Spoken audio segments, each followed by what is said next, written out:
issues will be settled on the diamond. It's baseball on Fox. Down south, the temperatures rise, and the race to October is in full swing. The defending NL champs are cruising atop the East, but they were schooled by the Marlins. Hey, Florida, recess is over. As Bobby Bo and the boys eye first place, Braves look to fry some fish. In Cleveland, where Tony's a big hit after the switch, the Tribe has rearmed, reloaded, and remained primed for postseason posturing. But the Rangers' hired guns are locked and loaded, bringing heat from the other side of the plate. Get armed and ready. We're going to blow you away on the one and only Fox Saturday Baseball. Mother Nature must be a baseball fan. The sky's clearing in Atlanta, a hot day in Dixie, but forget the weather. How about a hotly contested race in the NL East between the Braves and the Marlins? Florida's won 7 of 9 against the frontrunners in the NL East. On to the Jake in Cleveland. The AL Central Division leading Indians battle the Texas Rangers. Pudge Rodriguez very happy, Steve. So is his accountant, a new long-term contract with Texas. And Indian fans delighted with Jim Thome back-to-back 30 home run seasons for the first time in 60 years in Cleveland. Welcome inside the Fox Television Center in Hollywood, where we're settling in for another great Saturday afternoon of baseball, everybody.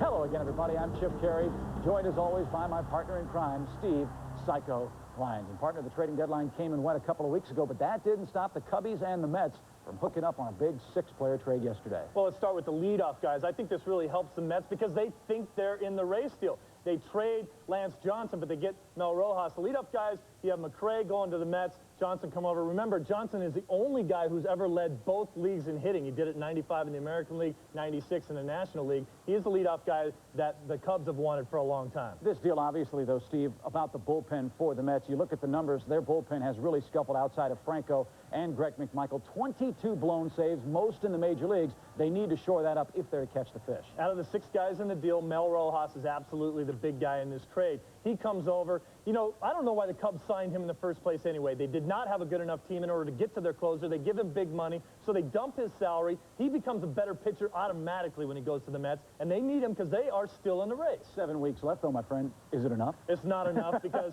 Jimmy Leland did what he had to do. He kicked some butt down there at the All-Star break. This team's playing a lot better, and so that's what they needed. But the Mets, they're going to fade away. Well, a couple of teams keeping an eye on New York have a battle today down in Atlanta. It's game 2 of a 4-game set in Dixie this afternoon. In fact, for the Florida Marlins, again, it's the biggest series in the history of their franchise. For more on today's action, let's send you out to Joe Buck and Tim McCarver. All right, Chip, thank you very much. You're right, Psycho. Jim Leland's been kicking butt all morning long. They're getting ready for this game against the Atlanta Braves in what turns out to be the biggest series in their young 5-year history. And Tim McCarver, one of the reasons why the Marlins have picked it up in the second half is their catcher, Charles Johnson's been terrific. Not so the first half of the season. It seems like being elected to the All-Star team has done something for Charles Johnson. He had the fourth worst average in the National League in the first half, but the best average of any National Leaguer in the second half. And look at that, 9 home runs in only 22 games. It seems like some of those sprinkles of gold have come from the glove to the bat. The Gold Glove winner, and his bat's been golden for the last month. He'll be catching undefeated rookie Livan Hernandez here today. They'll take on John Smoltz and Atlanta. The story from a rain-soaked Atlanta where we'll get this one in. Let's go to Cleveland. Here's John Rooney and Jeff Torborg. Guys. All right, thank you very much, Joe. A little on the muggy side here, 82 degrees. The Cleveland Indians are trying to improve on a home record that's only a game over 500. And Jeff Torborg, the fans are a little bit unhappy. This is a club that had 9 more wins this time last year, and the only another guy who's not only unhappy about it but criticized his manager was John Hart. Well, the general manager comes out in public. He says he's unhappy with the way the manager's working, the coaching staff is coaching, and the players are playing. He says this is an underachieving club, not playing good fundamental baseball.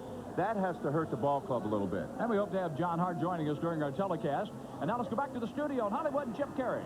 All right, John and Jeff, thank you very much. Let's talk about these Florida Marlins. They have really made a dramatic comeback. They were left for dead in the East a few weeks ago. Jimmy Leland, as you said, kicked some butt, and he's getting some results in. He did. You know, every series they play against the Braves, they say it's the biggest series in Marlins history. This time it truly is.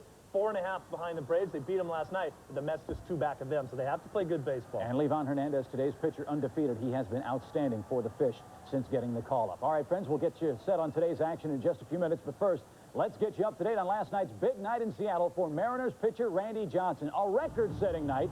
Most strikeouts in Major League history for a left-hander, with 19 including the side in the ninth. Oh, unbelievable. Here he gets Mouton. This is the 9th inning, remember. Still got the 95-mile-an-hour gas. He's hiding behind his glove saying, "You cannot hit me." Unbelievable. He has a good fastball. He has that nasty slider that he can go backdoor with. After the last strikeout, the tribute to his father once again. And Randy 16-3 on the year. And got close once again to Clemens' record, but you know, more importantly, as long as we win, that was the bottom line. And then I've always said anything other than that, whether it's a shutout or a high strikeout game, it's just kind of icing on the cake.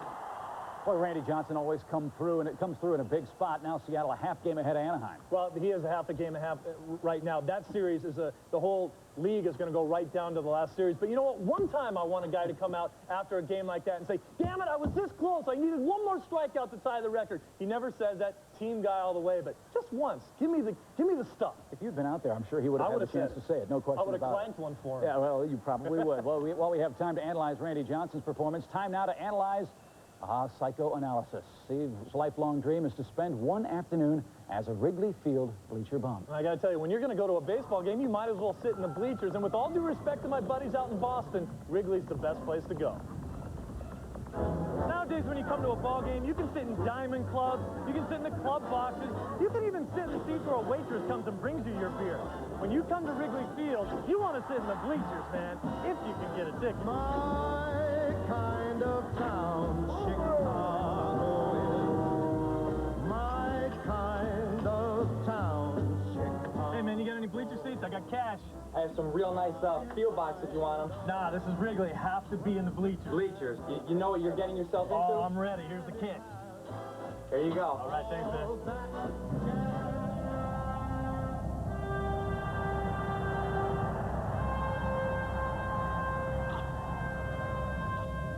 Bleacher Bums, your leader has arrived. Sammy! Psycho! Pazamigo! See him? That's Sammy, man. Give me some stuff. When are you going to be out my bleachers? My bleachers. Those are your bleachers. How much do you miss being out there? Oh, boy.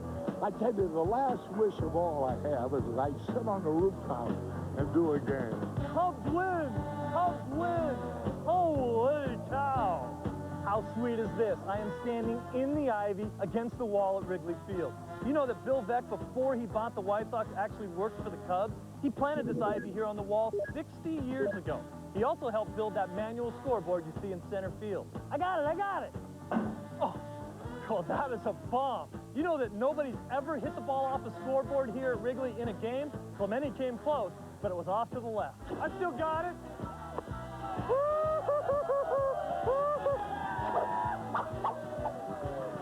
Why is this the best seats out there? They serve the best beer? Best beer. Best beer? Best beer. Best. Best everything. Right here. There we go. Ah! Hey, there's my pal Psycho. Hello. Holy cow, he must be one of those cheap seats out there. Ah! Oh! Yes! Yes! Woohoo! Yes! You're not allowed to wear my jersey. You are not allowed to wear my... This is desecrating a fine uniform right here.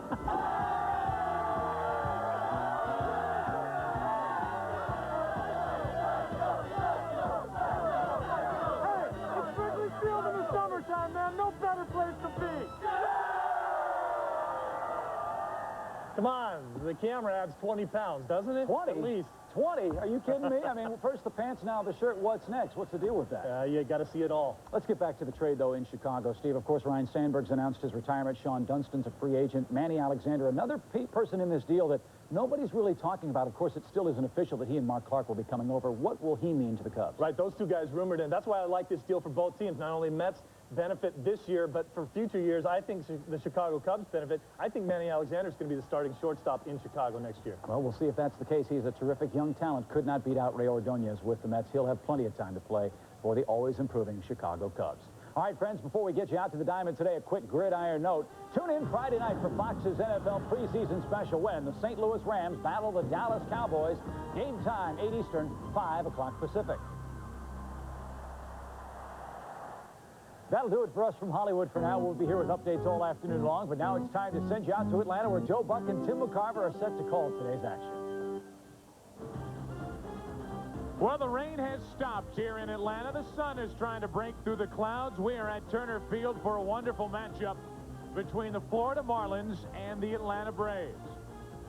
I can see clearly now the rain is gone. That's the song they're playing here at Turner Field. That's good news because the rain has stopped. And that means we can talk about baseball. We'll get underway in just a few moments. You know, last night the Florida Marlins came to town and they beat the Atlanta Braves for the 7th time in 9 meetings this season. Charles Johnson hit a game-tying 2-run home run in the 4th inning, and the Marlins went on behind Alex Fernandez to a 6-4 victory. What did that mean in the standings in the NL East? That means the Florida Marlins are 4.5 games out behind Atlanta with 3 to go in this big weekend series, and no doubt that this is the biggest series of the Florida Marlins' 5-year existence. I welcome in my partner, Tim McCarver. And Tim, I guess when you come to Atlanta, you talk about pitching. It's the prerequisite for every broadcaster that comes here. And, well, Dr. Doolittle, take them through your graphic that you thought of last night when you went to bed. Well, I mean, after all, cloning has been so much in the news recently. I mean, after all, they're cloning sheep in Scotland. We've got a little graphic for you. Sheep in Scotland. They're cloning cows in Wisconsin. They're the sheep. They're the cows. And they're cloning horses here in Atlanta, or pitchers. And the big four for the Braves are certainly doing the job. The big four: Nagel, Maddox, Smoltz, and Glavine. And look what they have done this year. They're first in the league in so many categories. I mean, this team can just run one good pitcher after another at you. But I sense a kicker. Yep. The kicker would be this.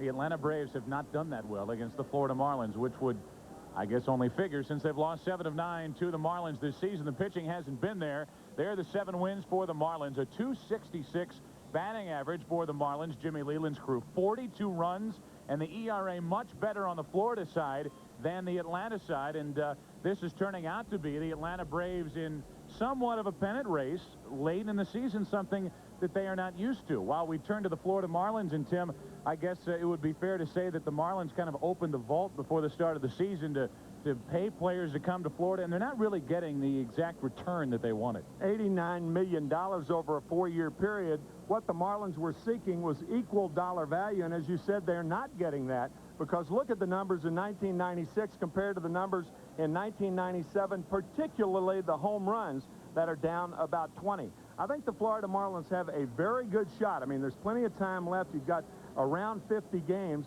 The way they're playing against the Atlanta Braves, what they have to do is play with as much intensity against the rest of the National League. Tim McCarver. Tim McCarver. That's what it's good boy for you. That was good. Thanks. We get ready for the start of this game. We're going to be delayed just a bit at the start of this one. They're still preparing the field. Darren Dalton, the Marlins take on John Smoltz. Levon Hernandez, the undefeated rookie, is on the mound. He'll be throwing to that guy, Charles Johnson, when we come back. We're in film mode for about 10 or so minutes. We'll come back and talk about the controversy here last night with Dennis Cook, Pat Corrales, Marlins, Braves. Good one. It's coming up. Stay tuned. More after this from your local Fox station. Turner Field in Atlanta. They're still preparing the field. The pitcher's getting ready for the start of this one. The Marlins and the Braves, is the Marlins trying to gain a little more ground on first place in the NL East. And still Joe Buck and Tim McCarver with you. And Tim, last night we had a little bit of a controversy with Dennis Cook, the left-handed pitcher for the Florida Marlins, scuffing the baseball or raising the seams or doing something to the baseball to the point where Pat Corrales, the first base coach for the Atlanta Braves, got upset and started getting into a little shouting match with Dennis Cook. Same story, second verse. Last weekend in Florida, Pat Corrales noted that Dennis Cook, what he was doing is raising the seams. I remember Bob Forsch, a right-handed pitcher for the St. Louis Cardinals, used to do a similar thing. You raise the seams for a better grip on the ball, particularly a breaking ball. And at the time, the umpires couldn't see what Dennis Cook was doing because he was working from the stretch, and as a left-handed pitcher, that was right in the viewing area of the first base coach, Pat Corrales. He picked it up again complained about it, but the umpires found nothing wrong with it last night. So I guess the controversy rolls on, and Dennis Cook, a left-hander against this Atlanta club, a very valuable part to this Florida Marlins pitching staff to combat all those left-handers. So it's something that I guess will be brewing as we go. Bruce Fremming is the crew chief with his umpiring crew. Who says we don't get cooperation with umpires? This guy's one of the best, and who better to ask about what went on last night and what might happen in the future than Bruce Fremming? We asked him about the Dennis Cook situation just moments ago. We thought it was a harassment-type situation, and we could not see him doing anything wrong with the ball. And as a matter of fact, my partner looked at the ball and didn't see anything. However, after reviewing a tape after the game, which the Atlanta camera had on Dennis Cook, we found that he was scratching the ball with his fingernail. We brought in Jim Leland, showed him the film, and Jim was very satisfied with what we showed him and said that Dennis Cook would not be doing this anymore. A little smile at the end for us. I don't think there's a better guy to be in charge of a situation like that than Bruce Fremming. I think commands respect around the league, and I guess it makes sense. I mean, it's kind of open to interpretation. Defacing the baseball. What is defacing the baseball? Obviously, you can't use a foreign object on the baseball, but a fingernail sharpened the correct way could be a lethal weapon. And I guess if you're going to take it to a baseball, well, you're defacing the baseball. Well, a lot of people are familiar. Obviously, you can't spit on a baseball. You can't use pine tar or any other foreign substance other than rosin. And if you take it a step further, as you said, you can't lift the seams, because in doing so, it's really an unfair advantage. And the rule book specifically states that you can't deface the baseball. And after reviewing the film, Dennis Cook was deemed as doing so. And that won't happen again. It won't happen again. What do you think, real quick? You agree with the rule? I agree with the rule, because I don't think you ought to be able to change the baseball as far as pulling the seams up. The seams are there for a purpose. Wouldn't it seem to you? Raising the Seams would be a good title for your new book. It'd be a good name for a movie. Yes, it would. We're just moments away from the start of this one here in Atlanta. We've got more coming. The Braves, the Marlins, a good series. This is game number 2 of this 4-game series, and a pitching matchup of Livan Hernandez and John Smoltz. We'll come back and give you a little more as we lead to the first pitch from Turner Field. Back with more in a moment. Welcome back for a live look at Turner Field, just moments away from the first pitch. That we promise.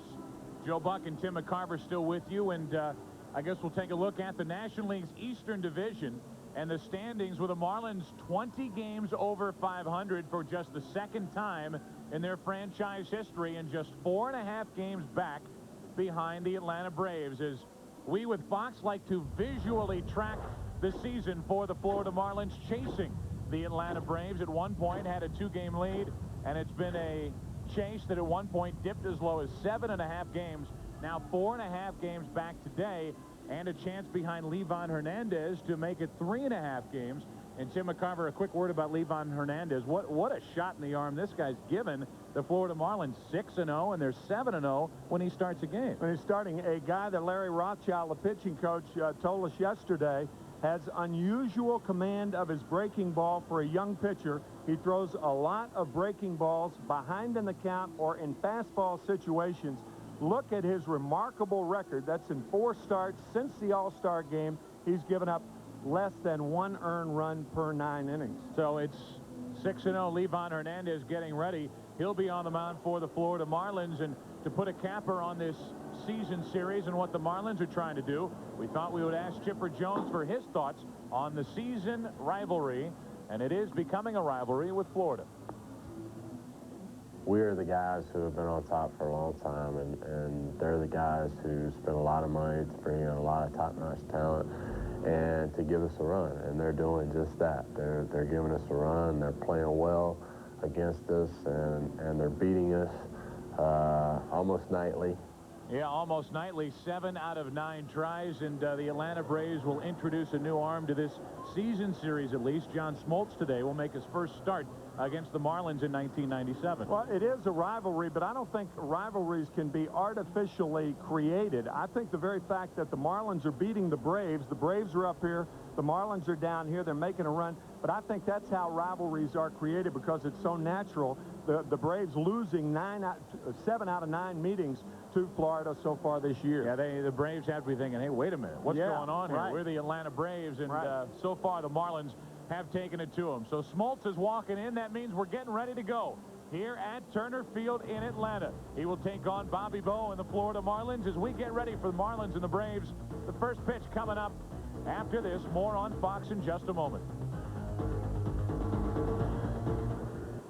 They have the meeting at home plate with Jim Leland and Jim Beecham. The umpires getting together and talking about this one as John Smoltz prepares to head to work out on the field. Smoltz, last year's Cy Young Award winner, has a record of 10-9 and has given up more hits than any pitcher in the National League this season. That's hard to believe. We keep talking about Charles Johnson, who, weather permitting, has been kind enough to wear the catcher cam for us here this afternoon, which gives you that unique look. And as you look at the numbers, Tim McCarver for Charles Johnson before and after the All-Star break, 390 after the break. And Jim Leland will tell you, not only is he coming up with a lot of hits, but a lot of big hits for these Marlins in a lot of very important games. A lot of big home runs. A big home run in last night's game, a 2-run homer. And Milt May, the hitting instructor of the Marlins, telling us before the game today that the big difference in Charles Johnson is not a quicker bat, it's not a rested bat or rested hands, but what it is, it's the confidence of Charles Johnson as a hitter. He's always had confidence in his defense, but now he's exhibiting confidence in his offense. And he's getting confidence out of his manager, Jim Leland. Here's what Jim had to say about his young superstar catcher.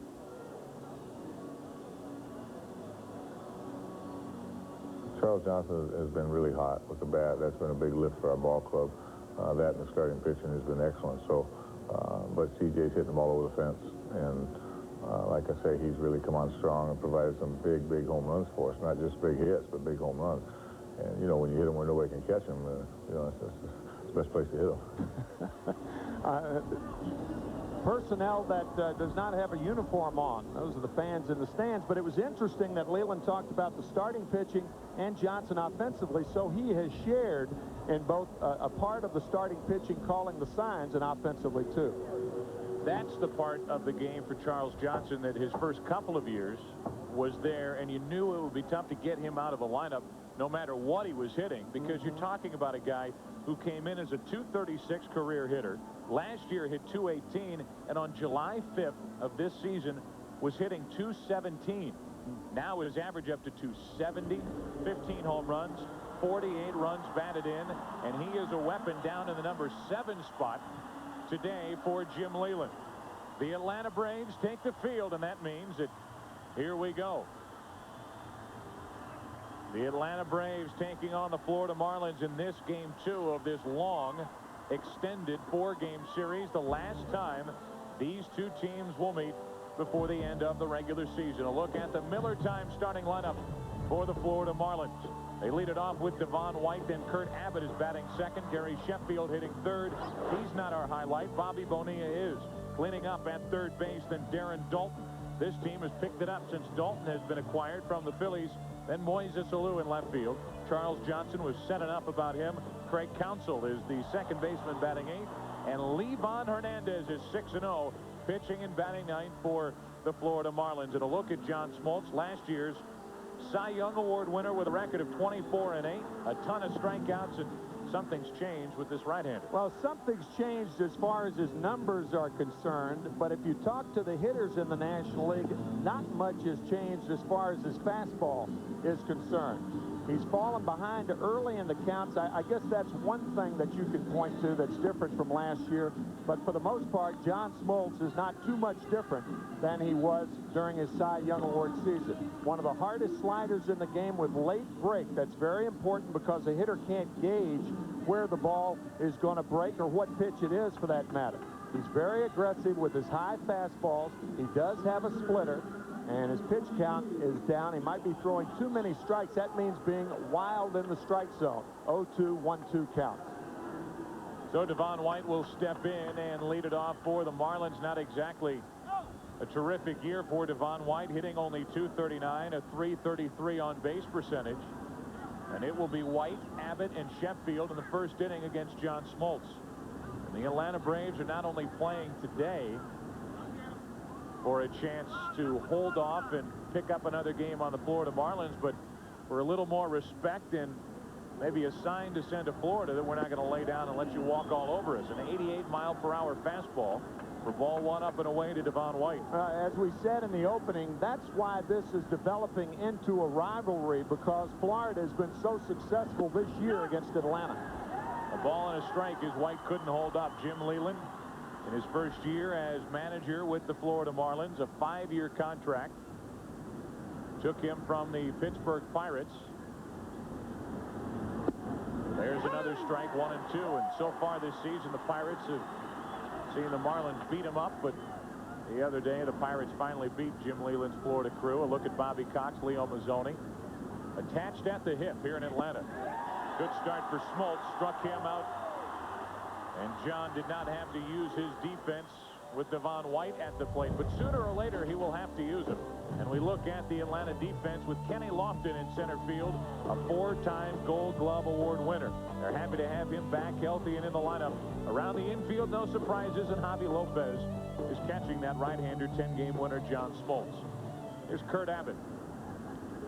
And there's another strike, and that's all that Smoltz has fired since missing with pitch 1 to Devon White. Abbott hitting .274 with 6 home runs, and what a valuable guy to have around. That's down the left field line and should be extra bases. Klesko, a nice play to cut it off, but any way you slice it, that's a double. And a 1-out double at that here in the first inning for a guy who wants more playing time and will get more playing time, I would imagine, if he keeps doing that. It's his 45th start of the season. He's deemed more of an offensive player. Edgar Renteria, a better defensive shortstop. Luis Castillo was a better defensive second baseman. But because of Abbott's bat, he's going to get his playing time and get 300 at-bats a year. And even though Klesko probably could have played that off the wall for a double, just proves to you how much better he is in the outfield and left field for the Atlanta Braves. Much improved. Runner at second, 1 out for Gary Sheffield. And you want a fastball, Gary? Have it this. Strike 1. Now, you like fastballs. He gets a fastball. Like ice cream, too, but not a gallon at a sitting. Runner at second, 1 out in the first inning for Gary Sheffield. That's back and out of play for strike 2. This broadcast is also available in Spanish by utilizing the SAP button on your television. As Gary Sheffield waits, he is 1 for 12 on this road trip, which has taken the Marlins through Pittsburgh, now in Atlanta. Take on the Astros next, and Sheffield's average a dismal 243. 0-2 from Smoltz. He went right through him. 2 out. Sheffield's trying to argue that he foul-tipped it, but he won't win that argument with Mark Hirschbeck 2 down, and now Sheffield's going to stand and talk even longer. Jim Leland out to protect Gary Sheffield. Jim probably couldn't hear a foul tip. Of course, that's how you go on sound, even though a hitter swinging through the strike zone can actually feel a ball hit the bat, regardless of how minuscule it may be. The slider outside, I'll tell you, it looked like it missed the end of the bat. I don't think Gary fouled that ball, and I think the replay showed that. And this is nothing new with Gary Sheffield and the umpires. Gary has made some rather disturbing comments about the umpires this season, saying that they are picking on him. And here is another chapter in that long book. Here's Bonilla. That's strike 1. And after the 1-out double, Sheffield was gone. And now Bonilla, who's driven in 70. You look at the umpires. Hirschbeck behind home plate with Rieker at first, Ripley at second. And the crew chief, Bruce Fremming, is over at third. 0-1 the count on Bonilla, trying to give the Marlins a first-inning lead, and that won't do it. Smoltz in to get it. Inning over. A 1-out double by Abbott, but Sheffield and Bonilla cannot drive him in. We'll see Chipper in the bottom of the first inning in Atlanta after a half inning, no score. Mark Hirschbeck, the home plate umpire. Gary Sheffield striking out against John Smoltz. We'll give you a sequence of the pitches. This was the fastball that Gary swung through. He fouls back a fastball. And then the slider right there. It hit the glove of Javi Lopez, then hit his shin guard. That could very well be what Sheffield heard, thinking it was a foul tip. So the proper call, and a 1-out double is wasted by the Marlins. A look at the Miller time starting lineup for the Atlanta Braves. They will lead it off with Kenny Lofton in center, then Michael Tucker back in the lineup batting second. Chipper Jones, he is everything to this lineup in Atlanta. Fred McGriff cleaning up with Klesko in left field, Javi Lopez catching, Jeff Blauser at short, Mark Lemke at second, and John Smoltz pitching. And a very good hitting pitcher batting ninth. And here is the rookie right-hander, Livan Hernandez, who not long ago people were saying, well, is this guy going to be a bust? And after he slimmed down a little, his win total is 6-0. He lost 25 to 30 pounds at the suggestion of the Marlins. As a matter of fact, some people said he got up to 260 pounds. He slimmed down and added some W's to his credit. He dropped the LBs and he's added W's. Kenny Lofton hitting .349. He's got a 15-game hitting streak. A ball and a strike. Lofton had a 15-game hitting streak, then went hitless. Now he's got another 15-game hitting streak. And number 4 in the league with that .349 average. Down and in, 2-1. Livan Hernandez was and is a Cuban defector. He defected in Monterrey, Mexico back in 1995. If there's any reason for a weight gain, you can certainly understand why Hernandez gained weight with the food shortages down in Cuba. He comes to a country that is very plentiful with food, and admitted that his appetite was just ravenous the first 2 years here in the country. 2 balls, 2 strikes on Kenny Lofton leading off. Ooh, Mark Hirschbeck flinched, wouldn't ring him up. 3-2. Livan wanted the call, did not get it.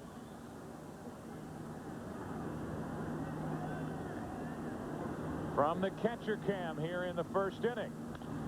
And a first foul.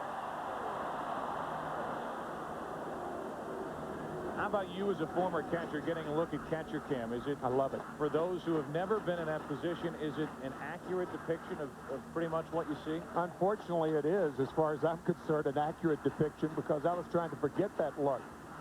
Retired for 18 years, but it really gives you an idea of what a hitter is confronted with. I mean, a 90-mile to a 95-mile-an-hour fastball, that ball is on top of you in a hurry, and you really get a good sense of it from your living room at home. It's a dark day in Atlanta. Charles Johnson will wear the camera, would not wear the light on top. Lofton down the left field line. Alou over to get it. He makes the diving catch for the first out of the inning. Moises Alou crossing the foul line and on the warning track down the left side made the catch for the first out. It was a fair ball, says Bruce Fleming. A fine play by Alou. Had that ball rattled off his glove and rattled around in the corner, it would have been at least a triple and possibly an inside the park home run, depending on how Alou recovered after dropping it. He didn't have to worry about it. Sunglasses go flying, and the ball stays in the glove. Fine play. 1 out, nobody on for Michael Tucker. Early in the season, this Lofton-Tucker 1-2 punch. As Tucker grounds to third, he came in hitting .277. This 1-2 punch was as good as any in either league. People applauding John Schuerholz for adding Michael Tucker in that kind of off-to-the-side deal with the Kansas City Royals. Tucker's slipped a little, but still has been a big part of the Atlanta success this year. Here's Chipper Jones.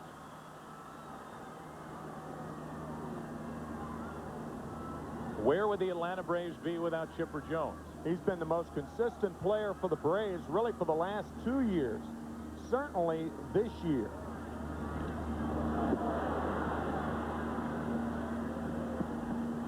Ball 1 from Hernandez with McGriff waiting on deck, but 2 out, nothing shaking in the first inning, thanks to a good play by Alou down the left field line.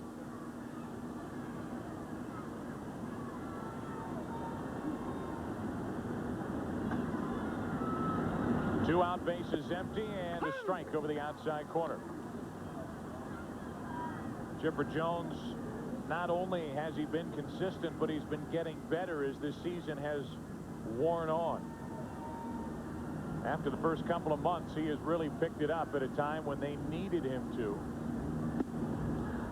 Pitch up and away, 2 balls and a strike.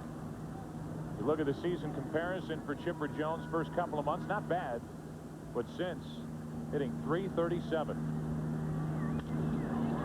Into left field. Alou is there. It was off the end of the bat, and Levon Hernandez, the undefeated rookie, a 1-2-3 first inning here in Atlanta. We'll see Alou back second in the second. No score. Welcome back to Turner Field. Drooling with excitement, salivating over the thought of yet another trip to the postseason here in Atlanta. Second inning, no score, and Darren Dalton leads it off, takes a strike. Darren Dalton has really made a difference to this Florida lineup. Jeff Conine struggling a bit. They added some pop and a veteran leader. That's more what I heard about Darren Dalton before the trading deadline than anything. Yeah, he's going to give you a very productive left-handed bat. But if you want a guy to step into a clubhouse, take charge, and make people think the right things, Dalton's the guy. Leader on that 1993 National League Championship team for the Philadelphia Phillies. 0-2 pitch. Ooh, just missed. 1-2. And normally, if a player is traded over in the middle of the season, I don't put a lot of stock in a guy becoming a leader immediately, because, I mean, after all, he's been competing against these same guys. But with Darren Dalton, it's different. He's a guy that not only commands respect from his teammates, but from the rest of the league. And because of that, he steps into the Marlins situation as a very respected guy and a force in the clubhouse. Get a very important double in last night's game-deciding inning here in Atlanta. A 6-4 win for the Marlins behind Alex Fernandez. High cheese, and Dalton will have a seat right now for a Miller time game break. Let's go back to Hollywood and check in with Steve Lyons. All right, guys, take you over to Jacobs Field for the Rangers and Indians. Rusty Greer singles in Tommy Goodwin. Charles Nagy in trouble already in the first inning. 1-0 Rangers. Indians hitting in the bottom of the second inning. Joe and Tim, back to you. All right, Steve, thank you very much. So that's what's going on at Jacobs Field here. A very unseasonably cool day in Atlanta. 1 out, nobody on for Alou. Takes a ball high. Talk about a pleasant day at the ballpark on August 9th. Doesn't get any better, and thankfully the rain stopped just as we were about a half hour away from game time. That's out of play. 1 ball, 1 strike. A hit zone for Moises Alou, who has been hitting and hot of late. And a real inside hitter. It's interesting to note that Alou is batting 6th in the lineup and leads the Marlins in RBIs. Indicative of how many guys in that middle of the lineup get on base. Set the table for Alou. 1-1 from Smoltz. Misses low and away. 2 balls and a strike with Charles Johnson on deck. For the most part, John Smoltz has done nothing but throw strikes since he took the mound. If you're going to talk to or find out how well a guy is throwing, don't talk to the statisticians. Talk to the hitters. That's into center field as Alou went up to get it. Right at Lofton, 2 gone.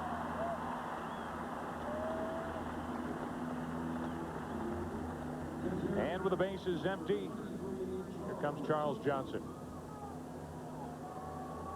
CJ, as they call him, been hitting .390 since the All-Star break. He's hit 15 home runs, 9 since the break, an average of .270. And with 2 out, nobody on, Smoltz gets ahead on the count.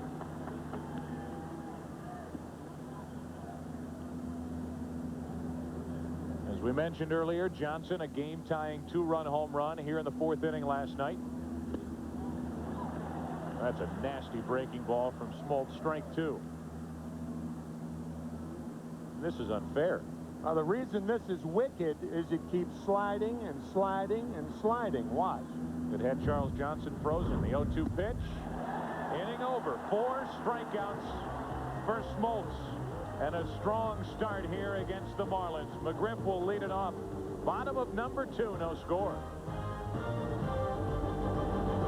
Fox Saturday Baseball Game of the Week, brought to you by the all-new Regal GS, official car of the supercharged family. By Red Lobster, prepared so fresh you can taste it. By Adidas. And by Miller Lite, who remind you that anything can happen at Miller time.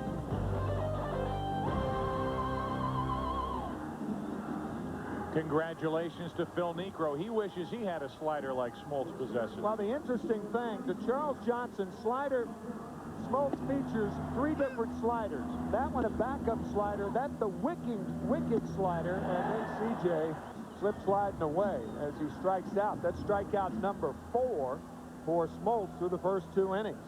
Bottom of number 2, McGriff, Klesko, and Lopez. Heart of the order for Atlanta. As Levon Hernandez had a perfect first, he deals outside.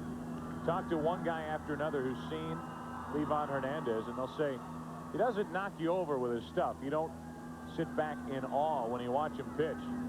But he's a guy that's not afraid and will throw a breaking ball to a left-handed hitter with any count. That's the key right there. Breaking balls in fastball situations for a young pitcher like Hernandez, that's very unusual. Well, it's 2-0 here with McGriff up. We'll see what he gives him. And we'll give you the catcher cam view.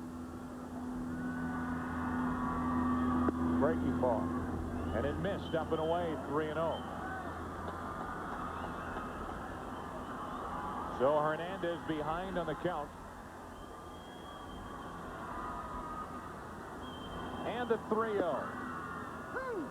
About a 1.5 feet below catcher cam for strike 1. 3-1.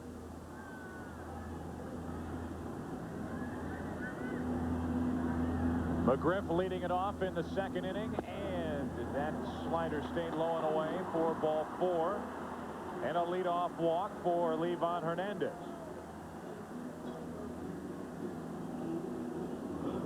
Got a quick shot of Jim Leland as Charles Johnson goes out to talk to his right-hander Hernandez. It is amazing what he can do with the high-priced player and a group of high-priced players, as he did in Pittsburgh with the 3 straight divisional championships, and he's doing it again here in Florida. Barry Bonds, Bobby Bonilla, Andy Van Slyke in Pittsburgh. And here, of course, Gary Sheffield making over $10 million a year. All the trades for Alou and Bonilla. Takes a certain kind of personality and really a certain kind of touch to get these high-priced players, some with attitude, some with egos, to put all that aside, and when it's time to play, go play. You know, when talking about Leland, I think his touch it's a very popular touch with a little fear sprinkled in there. It's very, very important. A lot of guys don't like to operate like that, and they're successful, but Leland does it his way. There's just a little fear from his players. Some people call it respect. I call it fear. F-E-A-R. You got it. Not as F-E-H-R. No.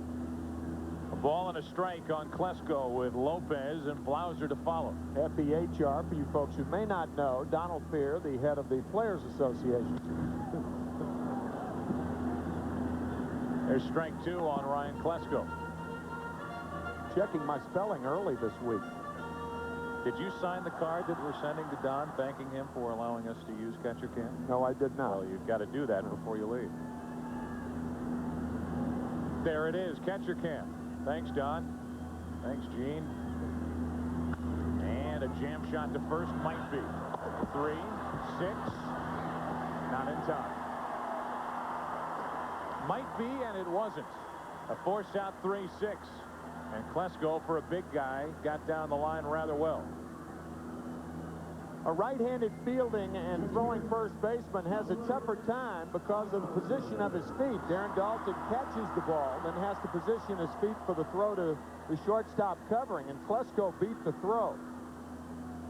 Fine throw by Dalton, but too much to do and too fast a runner. Very close play, however. 1 on, 1 out for Javier Lopez. Was hit on his left elbow by Todd Stottlemyre here 2 nights ago. Had to leave the game wearing that protective guard on the left elbow. And you see more and more of those popping up around baseball. I would say that'll protect the elbow rather well. Something that David Justice was wearing earlier this season in Cleveland. And you see guys like Sheffield and Mark McGwire now with the Cardinals, who homered, by the way, last night.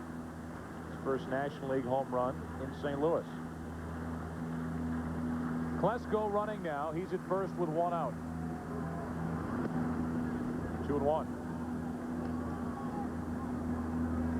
if you're catching a guy like Hernandez, the one temptation that you have to ignore is throwing too many breaking balls. The more breaking balls you throw, the less effective they become. So you try to sprinkle in the fastball enough and try to change your pattern second time through the order. That's the worst thing pitchers and catchers can get into, a predictable pattern as far as hitters are concerned. Breaking ball misses, 3-1. So Levon Hernandez, who walked the leadoff hitter, McGriff. As you look at the scouting report in that bottom bullet point, guts and composure beyond his years. He's impressed a lot of people in a very short time. Runner goes, and that's a base hit. Klesko will end up at third. First and third, one out as the throw comes in late. A walk and a hit in the inning, and the Braves try to take a second inning lead. You know, there are some major league players that don't run balls out. And this is the value of running hard on every play. Ryan Klesko beat the throw to first base on the double play tried by Dalton. And now running on the pitch, he ends up at third base, where a lot of guys would stop at second. That's a hustling way to get to third base and fine base running by Ryan Klesko. So now first and third, one out for Jeff Blauser, who has found himself hitting all over this lineup. His average sitting at .313. He's driven in 58. Runners at the corners, one away. And strike one on Blauser.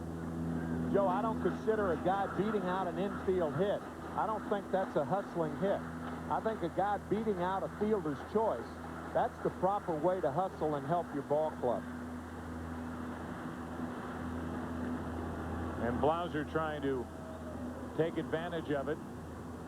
Get that runner in from third with less than 2 out. A double play ball gets the Marlins out of second inning trouble. Jeff Blauser, a guy who's hit leadoff. He's hit down at the bottom of the lineup, 8th. And Bobby Cox has him batting in the 7th position. Chance to put the Braves out in front. The 0-1 pitch, up and in. A great view as Charles Johnson had to pop up. Then he saw him look and then look back at Blauser to make sure that that did indeed miss him. Straighten up you folks at home. It did Blauser. And the count, 1 ball, 1 strike. First and third, one out. Levon Hernandez looking for the double play ball. And falling behind again, 2-1. Ryan Klesko on the force out. Beat out that double play ball, and then Lopez with the biggest hit so far with Klesko running. It's first and third, one out.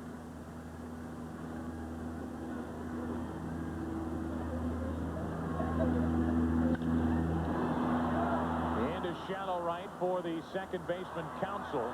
And you wouldn't think they would test him with Klesko. They won't. 2 out, and Blauser does not get it done. Now first and third, 2 out for Mark Lemke.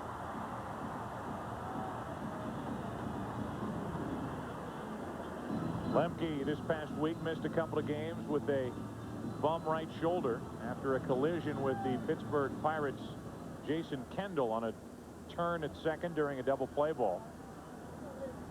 Kendall flipping Lemke at second base. The double play was completed, and Mark coming up after being hit by Kendall and landing on his right shoulder. Hitting over .370 in his last 35 at-bats as he looks at a strike after struggling with that floater in his right eye. He told you it's much better. Last night in the clubhouse, he said he has had very little problems with the floater in his right eye. That very, very serious earlier in the year. Strike 2, as you can hear from Mark Hirschbeck, 0-2. And the Braves missing a chance in the second and trying to take advantage of a leadoff walk.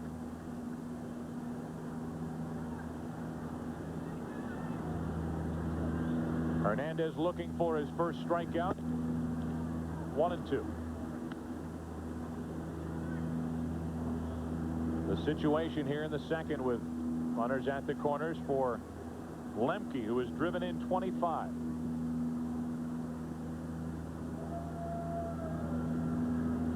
The 1-2 from Livan Hernandez. 2-2. You can look at Moises Alou. A lot of times a hitter can check the outfield. You can see where Alou is playing in left field, and you can determine how a team's trying to pitch you. It's unlikely that the Marlins will come inside during this sequence on Lemke because of Alou's position in left field near the line. The count is 2-2.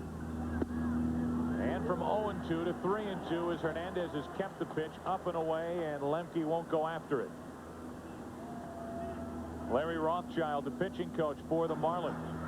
He was there before Leland got the job.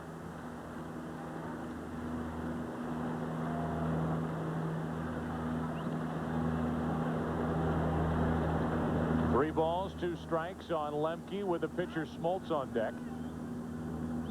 And the runner at first, Javi Lopez, will take off with this pitch to Lemke. So Dalton gets to play behind him.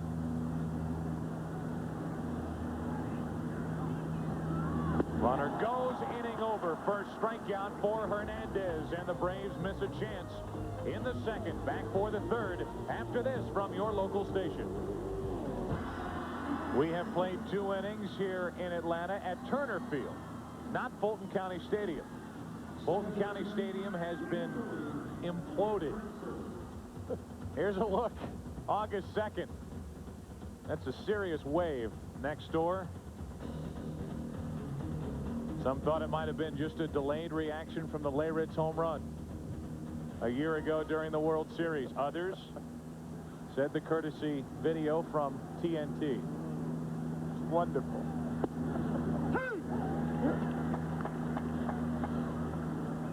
Our Fox affiliate, WAGA, actually, with the video. It was the Atlanta Braves home from 1966 to 1996.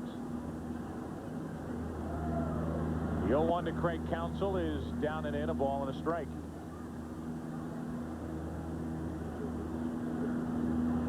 John Smoltz has struck out 4 through the first 2 innings. Counsell, Hernandez, and Devon White here in the third. How about Craig Counsell?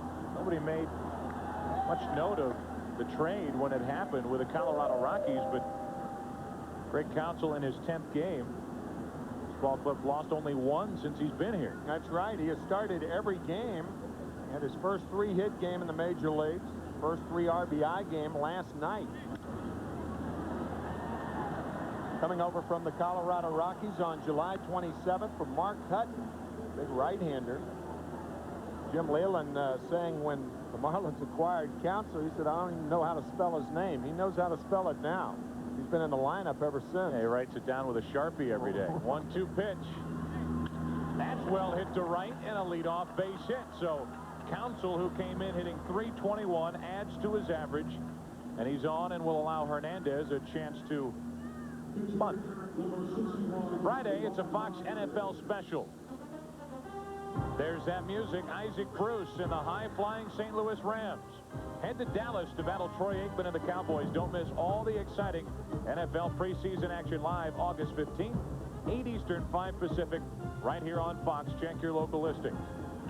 Here's Hernandez trying to bunt. That's strike 1. Livan, by the way, pretty darn good hitter. Real good hitter. Against a guy like Smoltz, you would think he'd be bunting even with 2 strikes on him, but if the count goes to 2 balls and a strike, it might be a different situation. Jim Leyland may turn him loose.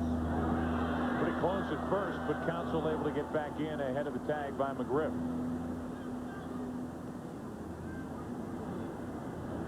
Excellent move by John Smoltz. Close at first. 0-1 the count on Hernandez, and he offered at it, strike 2. You see a lot of young pitchers come from Latin American countries. Livan Hernandez from Cuba. who not only pitch but can hit because they play baseball year-round. They live for baseball.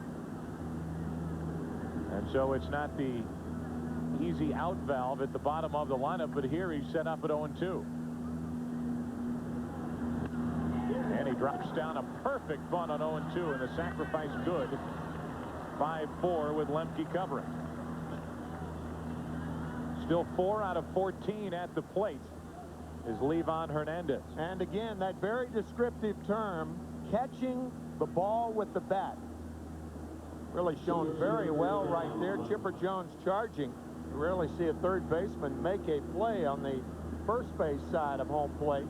Fine bunt by Hernandez. Catching the ball with the bat. On contact, you give a little. That's what you do with a glove when you're catching a ball. That's what you do with a bat when you're bunting a ball. So Hernandez gets it done. Now a runner at second, 1 out for the top of the lineup. Here's Devon White, who has driven in only 12 and is hitting .237.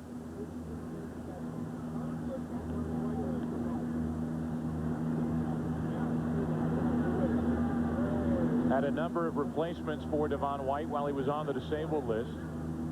Mark Kotze came up, struggled at the plate, but showed what he could do in the field with some eye-popping catches for the Marlins.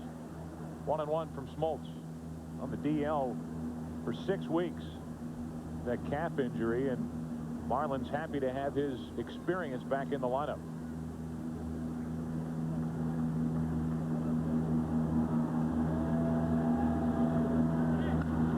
Good pitch in on the hand, strike 2. We talk about a guy throwing strikes today, and that's pretty much all Smoltz has done. He threw the first pitch of the game for a ball, then he threw 12 straight strikes. Counsell, the runner at second, 1 out, and the 1-2 pitch to White. 2-2, and nicely blocked by Lopez. Boy, that's a terrific play by Javier Lopez. John Smoltz leads the 90s in wild pitches. He has thrown 103, and it's very important to have a catcher that he has confidence with back there. That's a 58-foot splitter right there. Fine play by Lopez. And that's the reason why, with that split-fingered pitch, he's thrown 9 wild pitches this season, and Lopez just saved number 10. A leadoff hit by the number 8 man, Counsell. Bunted down to second. Now the 2-2 to Devon White.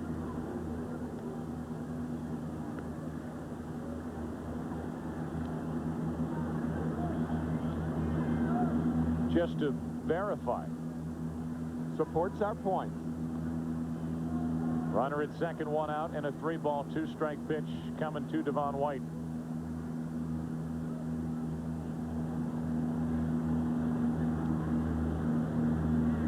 This is a rather quiet, sold-out stadium. That's the first walk issued by Smoltz, so the second you start talking about him throwing strikes, he walks a man, and it's 2 on, 1 out for Kurt Abbott. Well, you talk about respect. Not only do the Atlanta Braves players respect the Marlins, but I think the Atlanta Braves fans respect the Marlins, too. And the fans here realize that this Marlin team is good enough to overtake the Atlanta Braves. And remember, the New York Mets are only 2 behind the Florida Marlins in the wild card race. You really have a 3 teams bunched up in the National League East. Abbott up there swinging, strike 1. You have a chance to see a lot of the Mets. What'd you think of that trade with the Chicago Cubs? You like it? I think it's going to definitely help the Mets, particularly short term. I think Manny Alexander may be the best player involved in that trade, even though he's nursing a sore knee right now. But, and I think the Cubs will get benefit from Manny once he's healthy. But as far as the short term and this year, I think it's a very favorable trade for the Mets. Mel Rojas, Turk Wendell. Right down the chute from Smoltz, strike 2 on Abbott.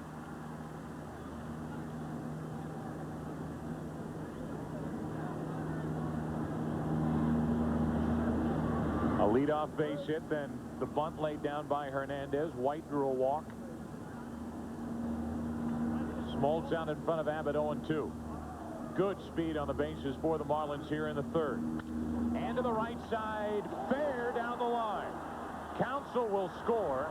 They will bring White to third, and it's 1-0 Marlins here in the third. On an RBI double by Abbott, he's 2 for 2 with a pair of doubles. You talk about a good piece of hitting by Kurt Abbott. There is nothing a pitcher and a catcher can do in this situation. You make a pitch like this on an 0-2 count right off the end of the bat. And a lot of people will say, well, that was a lucky hit. That's not true. That was a hit that was designed because he had the right approach with 2 strikes protecting away. Had Kurt not taken that approach, then that's an out pitch. That is a terrific piece of hitting by Abbott. And not only does he get the run in, he sets up second and third, one out for Sheffield, who's got to come through in these situations for the Marlins. A check swing, that'll get a run in. White scores, 2 out, and it's 2-0 Florida. Not what he had in mind, but he'll take it. RBI number 47. As we see Smoltz struggling a bit here in the third inning, let's listen to his thoughts on this Florida Marlins ball club. I don't think the people in Miami really realize how good the Florida Marlins are, mainly due because we've gotten and maintained that lead throughout the year. And, you know, they're not going to sneak up on anybody. They haven't certainly snuck up on us. We realize how good they are. Ball low to Bonilla, looking for the 2-out RBI hit. And Smoltz, who came into today's game with a record of 10-9, has allowed 2 runs on 2 hits in this inning. A walk mixed in, and Bonilla grounds to first. McGriff backs up and flips for the out. And the inning is over. But the Marlins strike first in Game 2 of this very important 4-game series. Bottom of the third inning, 2-0 Marlins.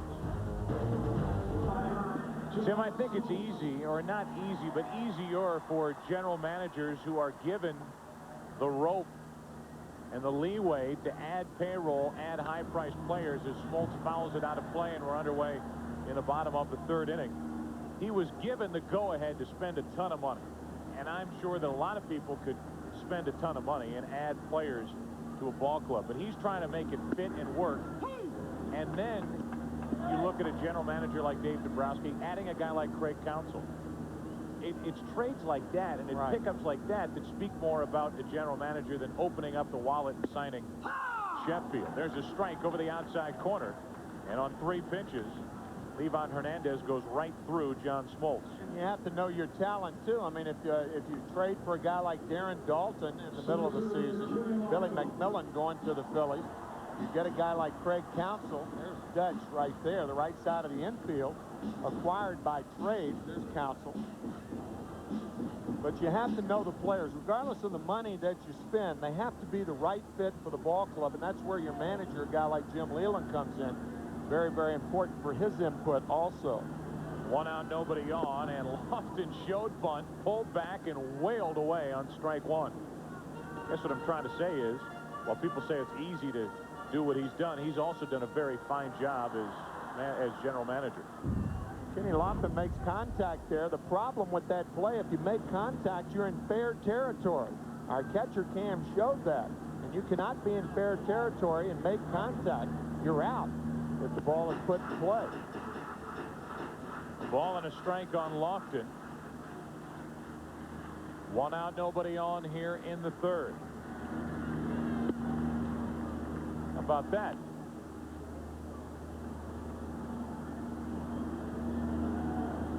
And they count 2-1. Line drive off the glove of Counsell into right. And Lofton takes advantage. He is out at second base, trying to take advantage of Sheffield, and Gary came up firing to get him for the second out. The Atlanta Braves tried to take advantage of Sheffield in last night's game in the second inning, and Sheffield rose to the occasion by throwing out Mark Lemke at home plate. And he does the same thing here, even though the throw was one of the underhanded varieties. Counsell can't believe that the ball was off his glove, but watch Gary Sheffield barehand the ball, underhand it, and throw a strike to second base as Lofton is out trying to stretch Actually, it was an error given on the play, and should have been, because counsel couldn't believe that he missed that ball. So an error on the second baseman, but fine play by Gary Sheffield. The out made 9-6. There's the error, and counsel checks his glove to see what's wrong with the thing. As counsel with his glove. And Sheffield makes a terrific play. It is a wet track here, and he kind of tiptoed after it. And then with a bare hand and almost underhanded toss, he got his man. Now Tucker, deep left field, a loop back near the wall to end the inning. So an error in the inning, but great defense, helping out Levon Hernandez, and after 3, 2-0 Marlins. John Smoltz and the Atlanta Braves back to work, down by 2, and one of the big reasons why they're down by 2, Tim, again, another look at a terrific play by Sheffield. It was a wonderful play. Gary barehanding the ball, and not only is the throw on the money, but it's a strong throw to get Kenny Lofton. Here's Dalton popping it up a mile high into shallow center as Blauser fights the wind and makes the play. 1 out. 1 pitch, 1 out here in the 4th inning. Dalton is now 0 for 2, and Gary Sheffield might not be doing it with the bat. But defensively, we just showed you the play in the bottom of the 3rd inning. How about the 2nd inning of last night's game? On a base hit by Lofton. This throw to the plate. Johnson, a terrific job at the other end to block. Great job. Great job. Lemke never got there, and that ended the inning. Fine throw by Sheffield last night. Fine throw today, but you're right, that play by Charles Johnson, that's the toughest play for a catcher to make when he's receiving that throw from the right side, from right field. And the reason for that is you don't know where the runner is. Runner right on top of you, and he just spun Lemke off the plate. Johnson will be next after a Lou. A 1-ball, 1-strike count on Moises, hitting .298. Made a couple of good plays defensively, now in the hole 1 and 2. But as you look at these guys, Alou, Dalton, Bonilla, Charles Johnson, he's been helping carry this offensive load. In order to get to and either catch Atlanta or overtake Atlanta, win this division, they are going to need more from Gary Sheffield. Yeah, it's not going to happen without him picking it up. 2 outs in the inning as Smoltz gets his 5th strikeout of the afternoon. Gary Sheffield is a guy that they just extended for around, well, over $10 million a year. And you've got a guy who comes into today's game hitting .243, 13 home runs, and now 47 RBIs with an RBI ground out in that 2-run 3rd inning. They need more out of him to take that next step. There's a strike to Charles Johnson.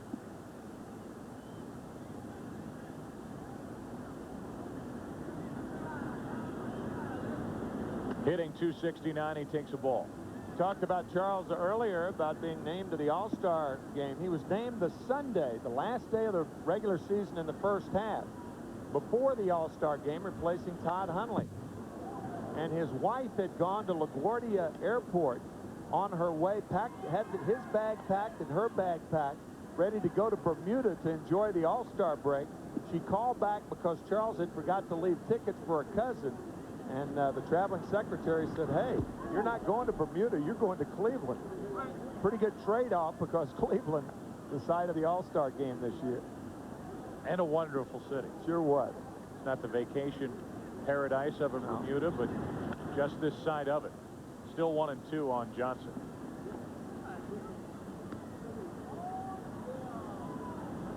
Okay, raise your hand if you think Bermuda's in the Caribbean. It's not. It's not. That, no. Not a geography guy, but that stuns me. It's just outside of Cleveland. Inning over. 6 strikeouts for Smoltz. We go to the bottom of the 4th inning. We'll see, Chipper. 2-0 Florida.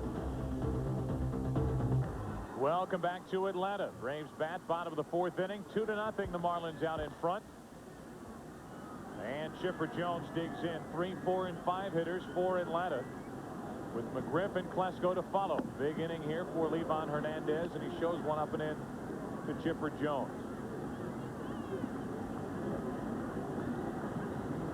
From catcher Cam on 1-0.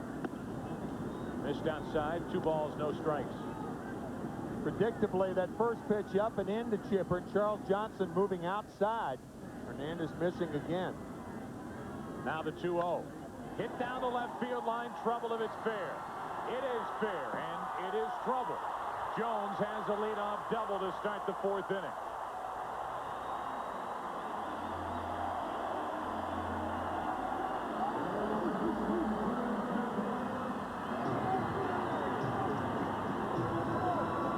Need a run driven in, Chipper Jones is the guy. You need a guy to start off an inning by being on base. Chipper Jones is the guy.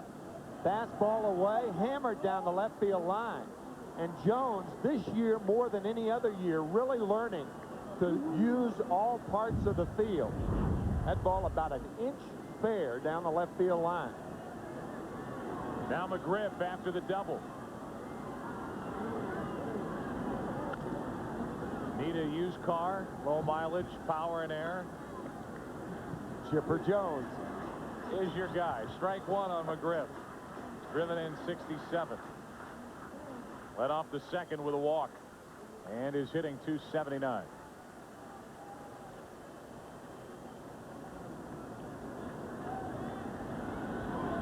There's your man. And there's catcher Cam.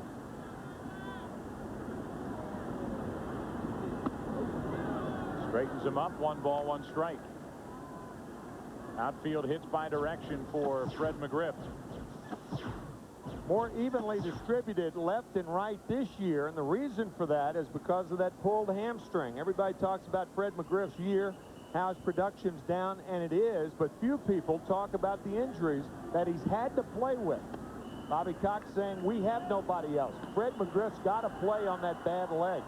And give him, McGriff, a lot of credit for playing through it. Absolutely. Gary Sheffield has sat out games with a bad hamstring. Ray Langford just back with a slightly pulled hamstring with the Cardinals, and through it all, criticism and all, Fred McGriff has been there to answer it every day. 2 balls and a strike, and that a backdoor breaking ball, 2-2. Power shortage has been there, though, and this is the center of the criticism around McGriff. At bats per home run, it's been growing every year, and this year, 1 home run every 27.7 at bats. It used to be 12. Runner at second, nobody out. 2-2 pitch. Strike 3 called, 1 away, and McGriff didn't drive him in, didn't get him over. Talk about, and you hear a lot about how a hitter is set up. McGriff fouling off the first breaking ball. Then Hernandez misses with the fastball, and then the break. This pitch set up the inside fastball. Breaking ball away, comes back inside of the tailing fastball. Fine pitching sequence by Hernandez. So Levon Hernandez gets a strikeout. The runner stays put at second, 1 down, and here's Ryan Klesko. And there's strike 1 over the outside corner. More often than not, Joe, it's not necessarily the location of the pitch as much as it is how you got to that location. For instance, if you keep pounding a guy inside, he's going to adjust to the inside fastball. Where will this be? High and away, 1-1. That's why using both sides of the plate so important in the final scheme of how to get hitters out, and Hernandez does it very well, and pitching coach Larry Rothschild knows that. Runner at second, 1 out, tying run at the plate, Klesko. 2 balls and a strike. Larry Rothschild has done a fine job with his Marlins pitching staff. But he, I think, thought that when Jim Leland came down here, say down to Florida, he'd bring all of his coaches with him. He almost did. Ray Miller did not join him. Good pitch, low and away, 2-2. I remember the 2-1 breaking ball to Fred McGriff. It was outside. The 2-1 breaking ball to Ryan Klesko. Slider outside. Will he come back in with the fastball as he did on McGriff? We'll see. It was Ryan Klesko watching in the on-deck circle. Fastball inside. That's what he wants to throw. Were you watching, Ryan? Nope. 2 out.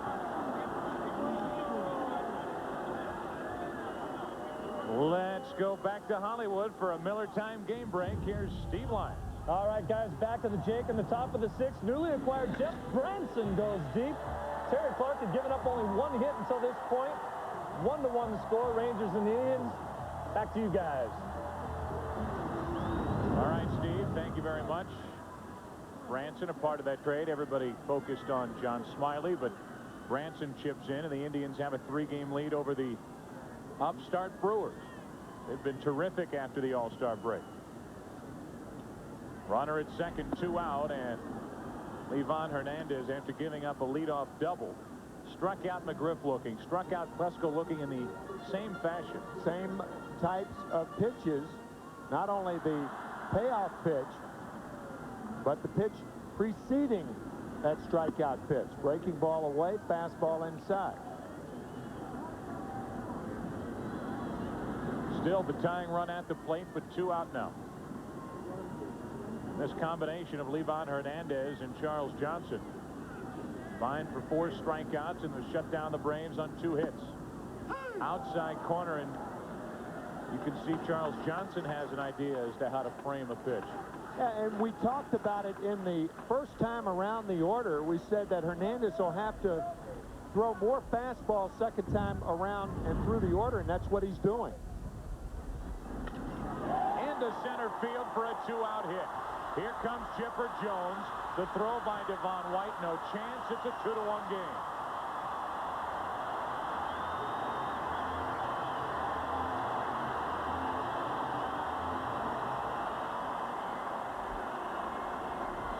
Talked about how it was good hitting by Kurt Abbott to get that double down the right field line.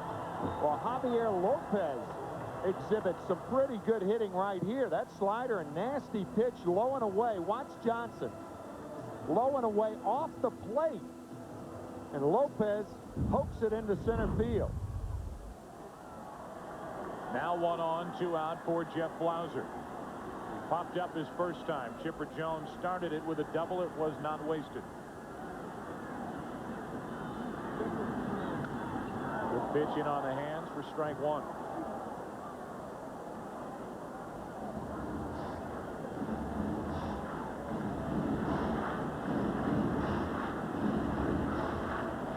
Hitting .312. He's hit 14 home runs.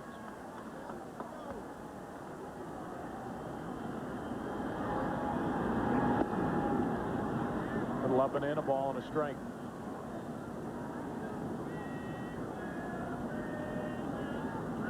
Jeff Blauser started the 1997 season as hot as any hitter anywhere. 1 on, 2 out, and Blauser up the middle, base hit. Javi Lopez will stay put at second. 2 on, 2 out.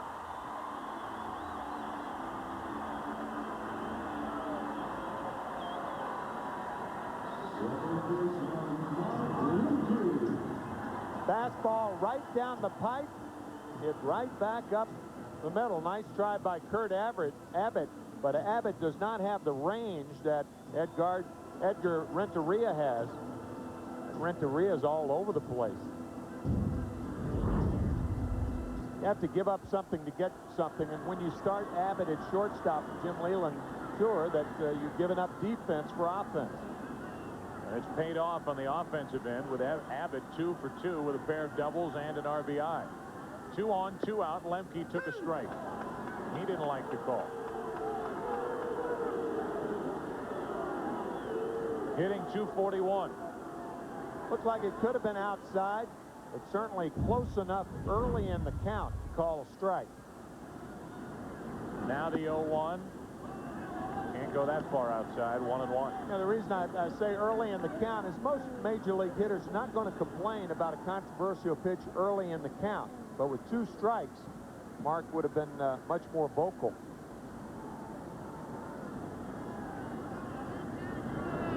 Lemke into center field. Devon White coming to get it.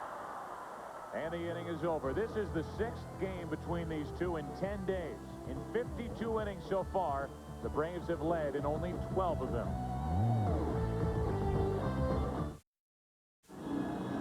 All the pretty umbrellas out and working as it starts to rain here in the 5th inning. Another inning, this game will be an official game. Still might be in the category of a heavy mist, but that's easy for me to say sitting in a booth. Craig Counsell will lead off. He's the number 8 hitter. With the pitcher Hernandez to follow, and then Devon White. Hitting .345.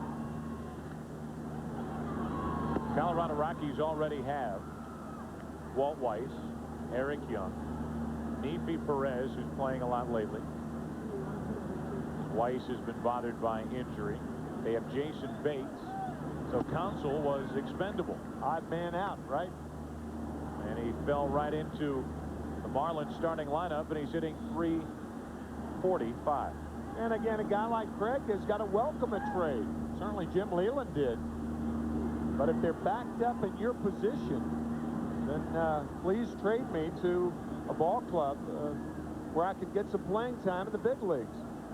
And I would imagine, as the count's gone to 2-0 on Counsell leading off, if you can dangle even mediocre pitching in front of the Colorado Rockies, they are more willing to jump than most ball clubs because of the pitching situation in Denver.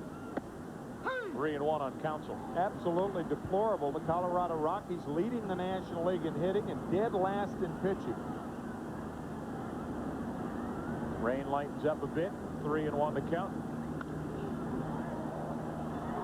3 balls, 2 strikes.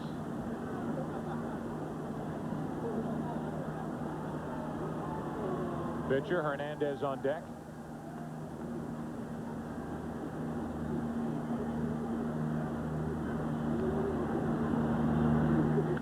And Counsell stays alive, 3-2. Well, what does your office look like?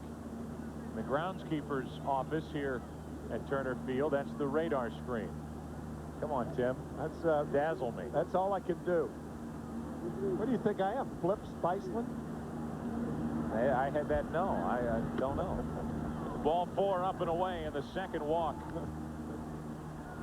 Issued this afternoon by John Smoltz. It's a leadoff walk here in the 5th inning. A lot of green stuff coming our way. Next week on the Fox Saturday Baseball Game of the Week, don't miss these Atlanta Braves as they travel to St. Louis. Take on Mark McGwire and the Cardinals, plus other regional action. Coverage begins 1/2 hour before game time. Check your local listings. Another good bunt by Levon Hernandez, and the sacrifice good 1-4. And a runner down at second, 1 out. So the Braves taking on the Cardinals, other regional games next weekend. And our coverage begins a 1/2 hour before game time with In the Zone on the Fox Saturday Baseball excursion week after week. Here's Devon White, who is 0 for 1 with a strikeout, a walk, and a run scored. In the zone. Critically acclaimed. In the zone. Runner at second, 1 out. Devon White is hitting .237. Ball 1.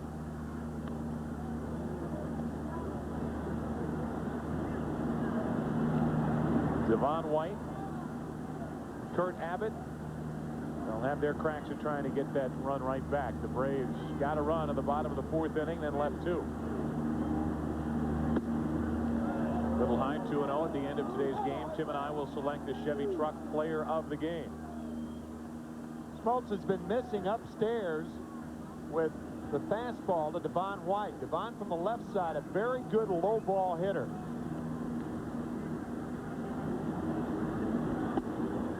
That's too low, 3-0.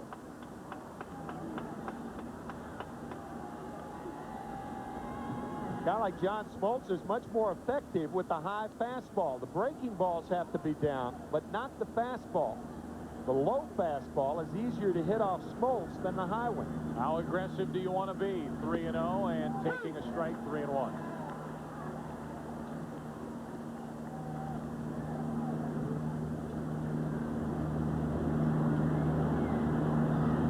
I think you challenge White right here.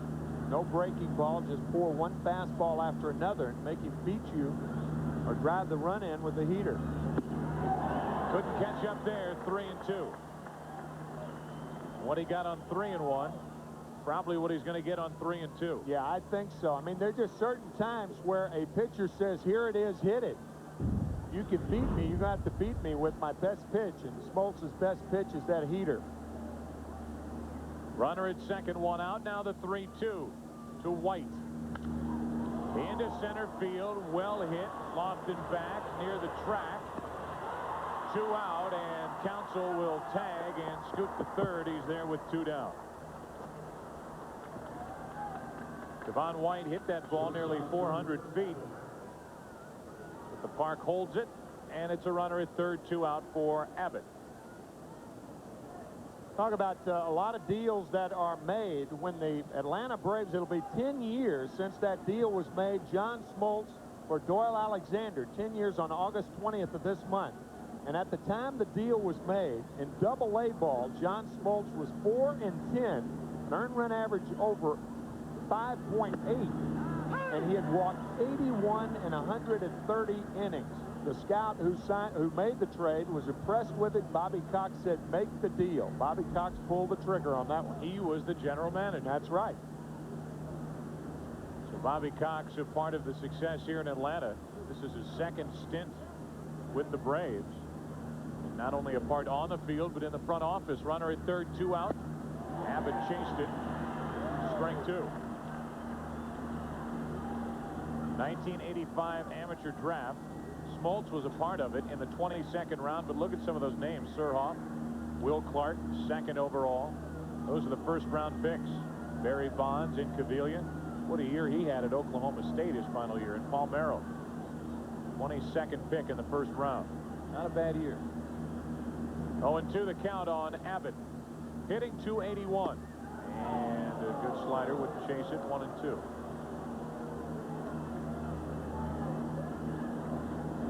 Counsell led off with a walk.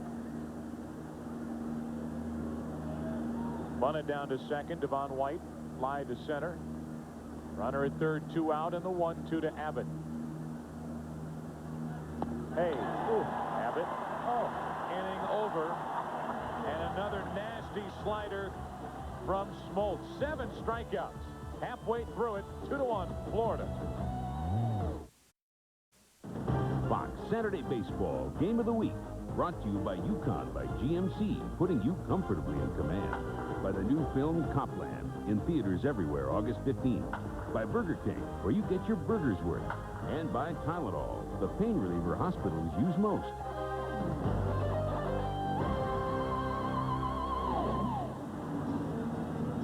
From the ruins of Fulton County Stadium to Teddy's Place, bottom of the 5th inning with the Braves batting, down by a run. They moved the Olympic torch down the street. Used to sit just beyond this ballpark on the corner, now down the street. As you take the turn off Fulton Drive. On to Hank Aaron Drive. And if ever there was a street aptly named, it's Hank Aaron Drive. He drove a few. Woo. And number 44 has been retired and still a part of the goings-on around here. John Smoltz leads it off. Struck out his first time. And reaching for it, pops it behind second base. Let's go back for a Miller Time game break to Steve Lyons. He's in Hollywood. All right, guys, top of the 6th at Jacobs Field, Will Clark. The thrill is back out for Charles Nagy. A 3-run Johnson that scores McLemore and Greer. We go to the bottom of the 6th, 4-1 Rangers. Joe and Tim, back to you guys down in Atlanta. Thank you, Steve Lyons. I think coming back to Atlanta, instead of you guys and guys, Steve Lyons should change his approach and say y'all. Back to y'all. I like it. How about Steve filling in over there, doing a wonderful job? Doing a terrific job. Chip has come down with a little food poisoning. Steve Lyons pinch hitting as he did toward the end of his career. Pinch hitting and doing very well. Here's Kenny Lofton. He takes a ball low. And in case you're just joining us here this afternoon, featuring Catcher Cam on the mask of Charles Johnson. And And whereas a week ago in Houston, we had Brad Ausmus nice enough to wear it for us. He had the hockey-style catcher's mask. A little more to ask of a catcher to wear it on the typical cage. And Charles Johnson doing it for us and doing it very well. The reason for that is that when a catcher throws with that birdcage mask style that he has on, it has a tendency to shift on him. With that catcher cam, it could shift, and we may have a chance to see that, because I think Charles Johnson is going to have a chance to try his arm at second base with Lofton on now.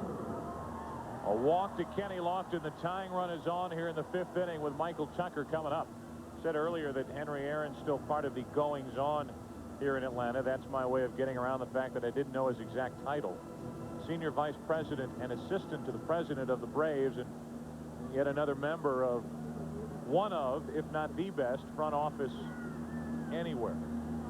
Any sport, not just baseball. That's an old broadcaster's trick. You say goings on, and that gives you a chance to look it up. That's right. Right. So did a game breaker. Check on the runner at first, Lofton, the tying run, and Tucker digs in with 1 out. He's 0 for 2.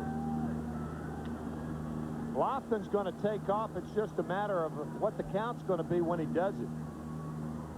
And Hernandez, because of that, keeping a close eye on him. Dalton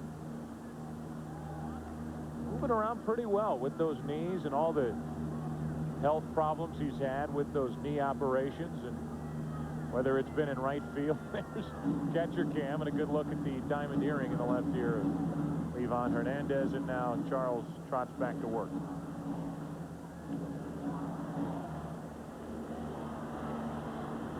And as we worry about Kenny Lofton, think about him over at first base. Charles Johnson at, if you round up, 45%, throwing out would-be base stealers. Another check on Lofton, who is 20 out of 33. Not the greatest percentage. Very poor percentage for Kenny Lofton. Of course, he's been hampered with that groin problem. Ball to Tucker. And the one thing you don't want to do as a catcher, and Charles Johnson certainly doesn't need to do that, you don't want to call too many fastballs with a fast guy on at first base. Fastball gets to a catcher quicker, so obviously a better chance to throw a guy out. Charles Johnson doesn't do that, as he tried to hit with a slider against Michael Tucker. And while Livan Hernandez has fallen behind quite a few hitters in this game and gotten away with it, best way to combat a running game is to throw strikes early in the count, right? And it's 2-0 on Tucker. Lofton starts and stops, and Tucker takes ball 3, and that's 7 straight out of the strike zone from Livan Hernandez. Bobby Bonilla going out to talk to Hernandez, and I would imagine that Bobby is going to tell him, don't worry about Lofton.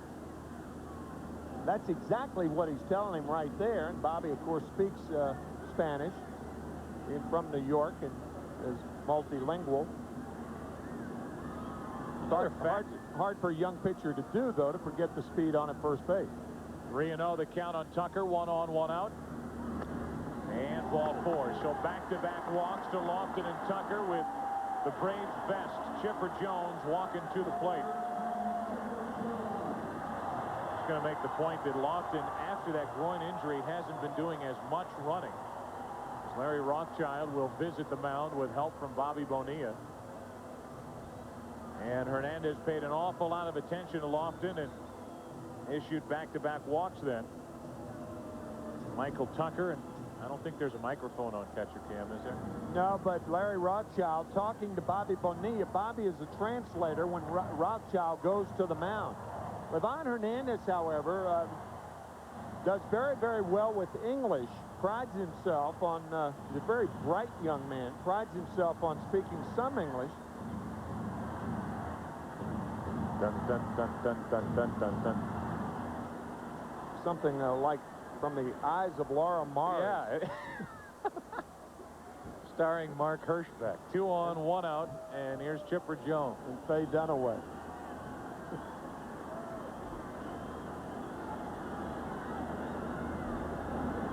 Two walks in the inning, and Chipper Jones, who's 1 for 2, stands in. He doubled and scored his last time up.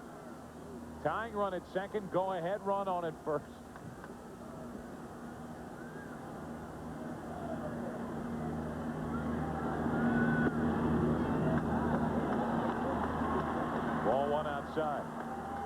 Hernandez falls behind again, and we look at the hit zone on Chipper Jones. Throw that ball down and in, and that is his sweet zone right there. That's his home run ball, down and in.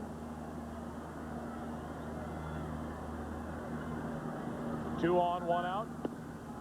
And that miss blowing away, 2-0.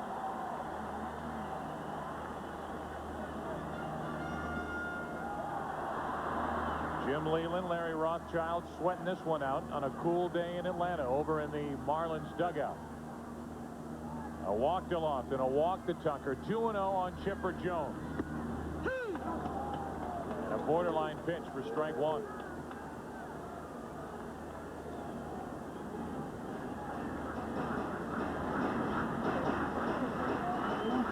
Looked like a strike. Very close. Tailing fastball away. I'll guarantee you one thing, Chipper Jones doesn't mind. He's not up there to walk. No. 2 balls and a strike, 2 on, 1 out. And Hernandez keeps an eye on Lofton again. Great speed on the bases. In fact, Michael Tucker swears he's faster than Kenny Lofton. 2 balls and a strike on Chipper Jones. Now 3-1 with McGriff on deck. And Hernandez has lost it. Trying to get through the 5th inning, and the Marlins have help in their bullpen as the heart of the order tries to get something done against Marlin pitching for Atlanta.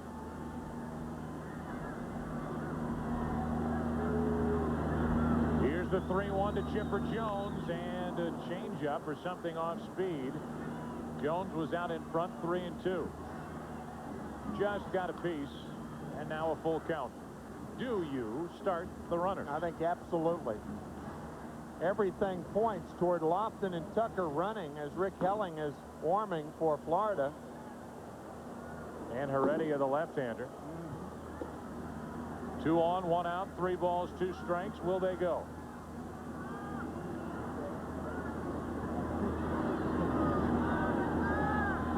The runners are going, and Chipper Jones spoils the pitch low and away.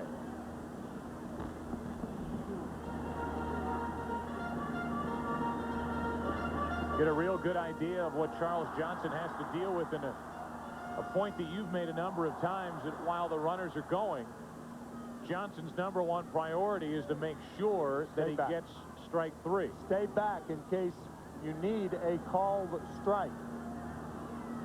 Very, very important with a count 3 balls, 2 strikes, or 3-1 on the hitter. It is 3-2. The runners are going, and struck him out. Throw to third. Inning is over. Strike him out, throw him out, double play, and it wasn't close at third. Chipper Jones, the 5th strikeout victim after 5, 2-1 Florida.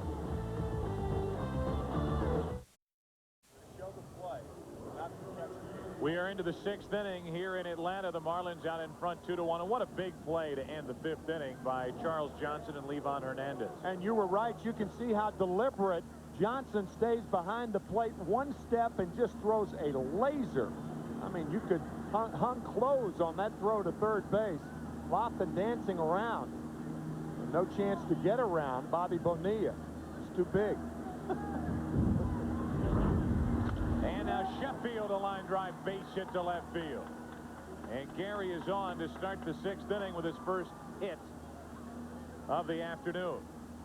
An RBI, ground out, and now a base hit. That'll bring in Bobby Bonilla. So Bonilla, it was 0 for 2. He's tapped back to the pitcher and grounded out to first. Digs in, hitting .313. Came in 10th in the league with that average.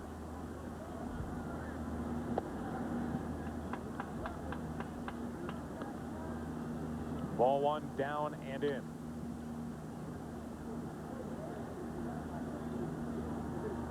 Bonilla so far today 0 for 2 with runners in scoring position.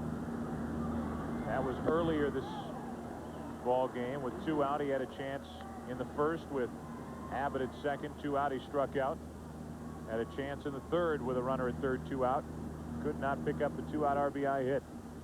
And this is not a running situation for Gary Sheffield. Now with Bobby Bonilla up there.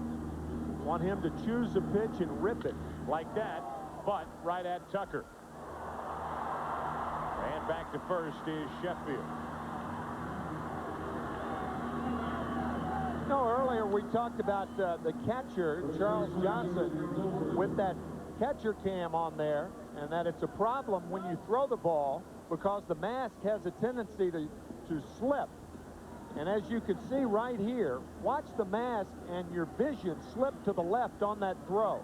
You can see how it jerks down to the left. Check on Sheffield at first, and he got back barely, according to Rich Reeker, the first base umpire. You know, Joe, this is the quickest I've seen John Smoltz to first base all year. He has made some pickoff throws to first today. That's the third one, even though Sheffield's safe easily, but he has really held the runners close better than I thought he was capable of. 1 on, 1 out after Bonilla lined to right. And another check, and that one almost handcuffed McGriff.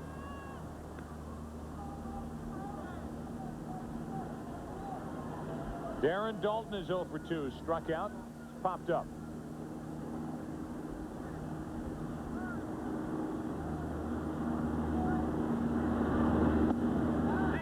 Down and in, ball 1.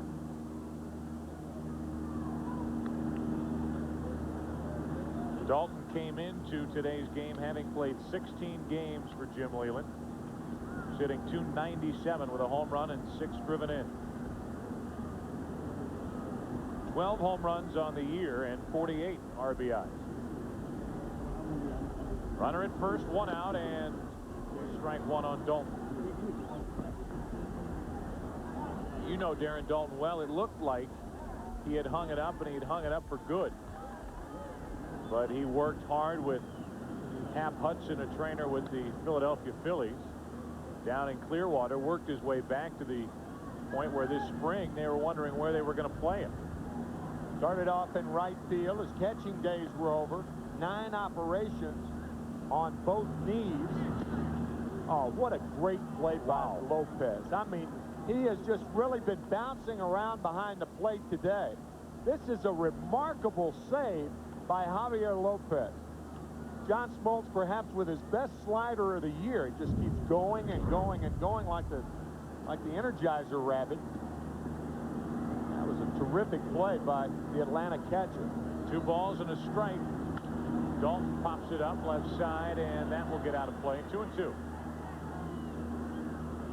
Javi Lopez has taken his fair share of criticism for work behind the plate, and a lot of it swirls around Greg Maddux. The fact that he would rather have Eddie Perez now or Charlie O'Brien in years past be the man behind the plate. And nothing has ever been said about the mechanics of Lopez behind the plate, but the way he calls the game. McGriff will make the only play to first. Out 3-1. Down to second is Sheffield with 2 out. Don't forget that Friday it's a Fox NFL special when Isaac Bruce and the St. Louis Rams head to Dallas to battle Troy Aikman and the Cowboys. Don't miss all the exciting NFL preseason action live August 15th at 8 Eastern, 5 Pacific, right here on Fox. Check local listings and join us on Friday night. With 2 out and a runner at second, first base open, the Braves will intentionally pass Moises Alou to get to Charles Johnson, who's been the hottest hitter in the National League since the All-Star break. But I think this is a good move by Bobby Cox, and the reason is how he's looked, how Johnson has looked facing John Smoltz today, striking out on those 2 sliders. And Charles has not even come close to Smoltz. So Bobby Cox probably thinking that if John can make the same pitches, he'll get Johnson again. The intentional walk will make it 2 on, 2 out. And it will indeed be up to Charles Johnson. It's a 2-1 Marlin lead. We're in the 6th inning. Hey, if I'm Charles Johnson right now as the on-deck batter, I take the inside part of the plate away from John Smoltz and look away, away, away. That's where he's been all day on Johnson. and there's no reason to go out of that pattern right now because you have runners on base. It's middle of the ball game. Good speed aboard for the Marlins. Charles Johnson trying to chase him home. 2 on, 2 out. 2-1 Florida, 6th inning. Trying to beat the Braves for the 8th time in 10 meetings. 2 left this season after today. Good pitching matchups the rest of the way. On Sunday, Saunders and Glavine. On Monday, Maddox and Kevin Brown.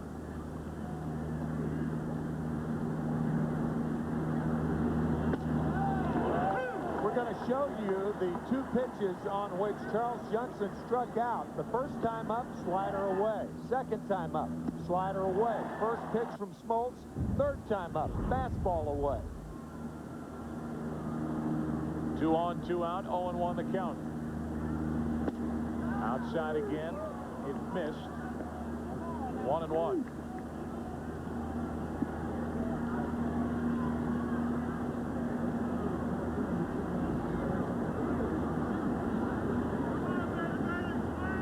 Signs from Lopez with Sheffield looking on down at second base.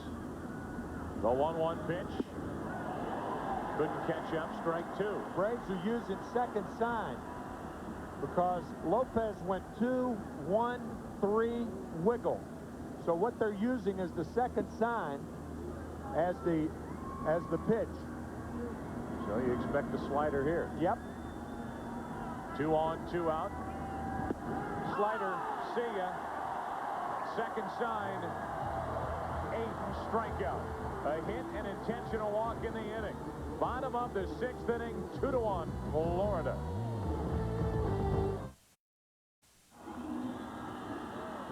We're into the bottom of the 6th inning, and Bobby Cox wondering where his offense has gone. This team is hitting less than 250 since the All-Star break. They come into today's game hitting 274, number 2 in the league. That tells you how well they were hitting before the All-Star break. Number 3 in the league in home runs with 126. But today, 1 run on 4 hits. And McGriff leads it off with Klesko and Lopez to follow. 4, 5, and 6 against Levon. The undefeated rookie Hernandez. Strike 1.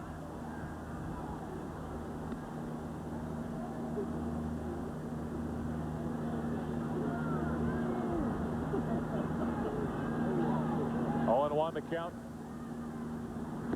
And now a ball up and away, 1-1.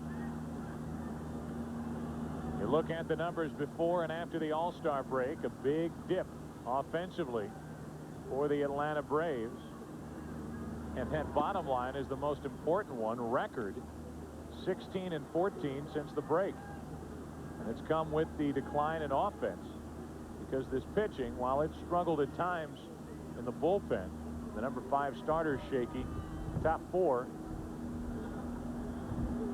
better than anybody's. 2 balls and a strike on McGriff.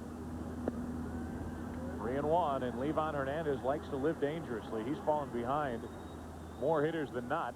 Last inning, got away with back-to-back walks, and he then fell behind Chipper Jones only to come back and get it. He's wrangled his way out of it so far, but you're right, he's been dancing through the raindrops this whole ball game. 3 balls and a strike on McGriff.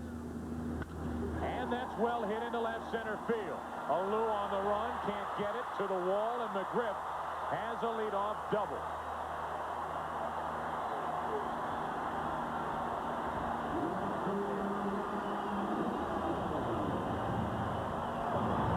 A pitcher can pitch from behind for a while, but eventually major league hitters are going to catch up to you. If you give them a predictable pitch, this fastball away to McGriff, sooner or later, they're going to hammer it, and that's what McGriff does. Double number 20 on the year for Fred, who leads off the 6th inning with the boomer to left center. He's the tying run for Klesko. On top of that, Levon Hernandez kept working McGriff away, and he drove it into left center field. Breaking ball for strike 1 to Klesko. Yeah, so not only did he fall behind, but in the process gave Fred the same look, that outside look. He didn't have to look long for that fastball away. The ball was crushed. Tying run at second, nobody out. 0-1 to Klesko. Ball and a strike. Braves had a leadoff double in the 4th inning, but it took a 2-out RBI hit from Javier Lopez to score their only run of the day. Both McGriff and Klesko struck out. Klesko unloads and now is in the hole 1-2. Well, Ryan is not a good situational hitter. He has the same swing regardless of the circumstances. Here, a productive out could play to run by moving McGriff along, but Klesko is not that type of hitter. He is going to be, it's all or nothing and all for Ryan. Runner at second, nobody out. 1-2 pitch. Kept it away, and Klesko just does stay alive.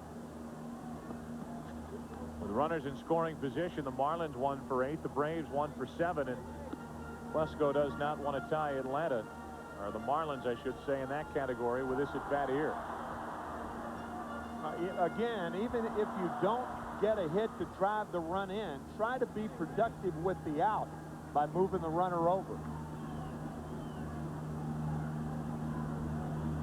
There's McGriff, the tying run at second, nobody out, and the 1-2 pitch to Ryan Klesko.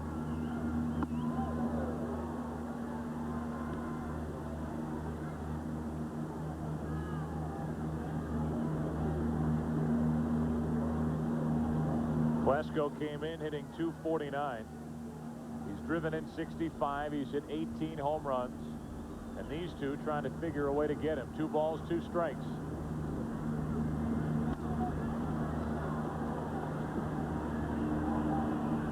Klesko fouled it back, and the count's still 2-2.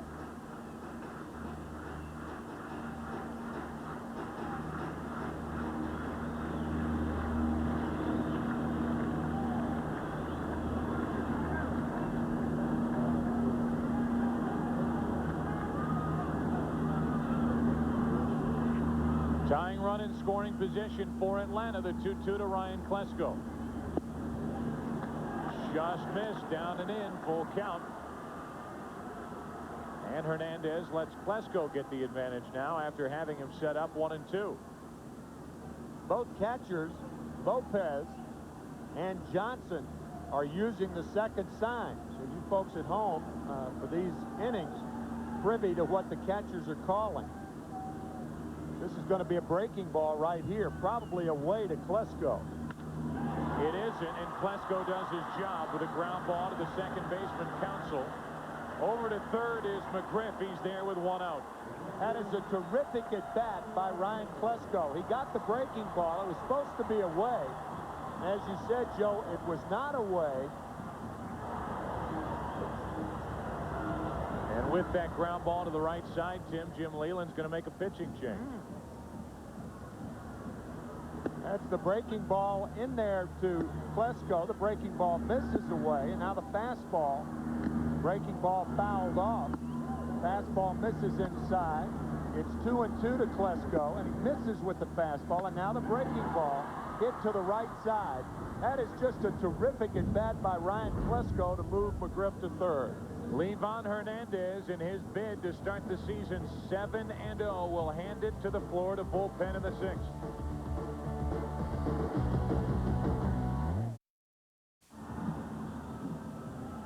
Well, the Marlins dig into their bullpen and they look for something out of Rob Stanifer, the right-hander, who has 19 strikeouts in his 31 2/3 innings pitched. And Livan Hernandez will leave after working 5 1/3 innings, allowing a run on 5 hits, walked 3, struck out 5. Not the greatest stuff here this afternoon, but good enough to have a lead in the 6th inning.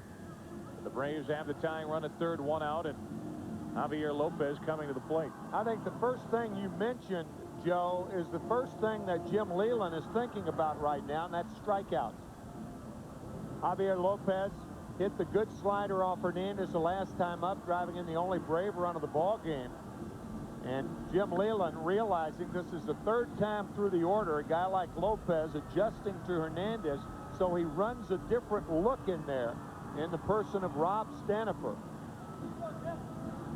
We remind you this copyrighted telecast is presented by authority of the Commissioner of Baseball and may not be reproduced or retransmitted in any form. And the accounts and descriptions of this game may not be disseminated without express written consent. The Man on your right gave everything he had. Now the man on your right trying to tie the game or put the Atlanta Braves out in front is Rob Stanifer. The right-hander takes over here in the 6th inning. Tying run at third, 1 out, and a 2-1 Florida Marlin lead. Infield comes in for Javier Lopez, a .298 hitter, and he pops it into shallow center. Devon White, a long way to go, and can't get there. In to score McGriff on the blue pit, and we're tied at 2.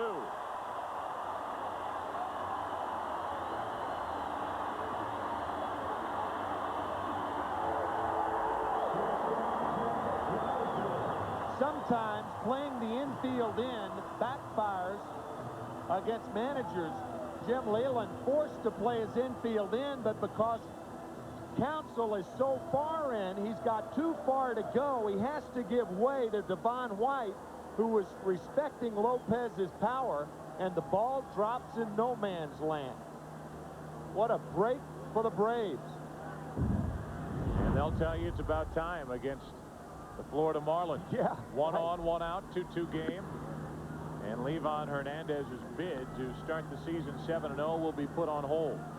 No win today, no loss. Yeah, one of the side effects for a pitcher that throws hard, not only a strikeout, but you get the pop-up. And Stanifer got the pop-up, but unfortunately, it landed in that area where nobody was with a glove. 1 ball, 1 strike on Blauser, who's 1 for 2.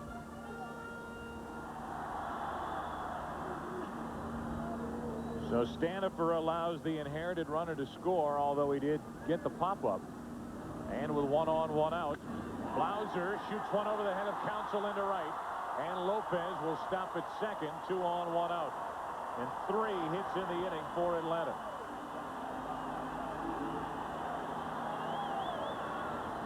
We have really seen some good baseball here today. We saw Ryan Klesko of the Braves beat out a fielder's choice earlier, going to third on a ball, running. And then we saw Ryan Klesko the last time up move the runner to third base. Had the runner not been on third, that ball's not a base hit, the ball that Lopez hit. Now Blauser going the other way. This is a great situational baseball game that we're seeing here this afternoon. And a very good situational hitter, Mark Lemke, at the plate, 2 on, 1 out, and he takes low for ball 1. The number 8 position in any lineup is not a throwaway spot, and here is Lemke asked to drive in the go-ahead run before Smoltz walks in. He's on deck. A strike, 1 ball, 1 strike on Lemke.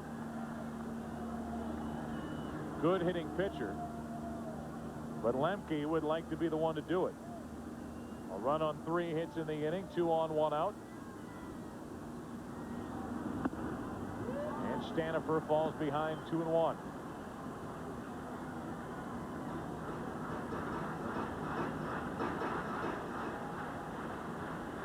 So for Hernandez, 5 1/3 innings, 2 runs on 5 hits. Now the 2-1 to Lemke is low and away, 3-1. And Stanifer will have to come right to him.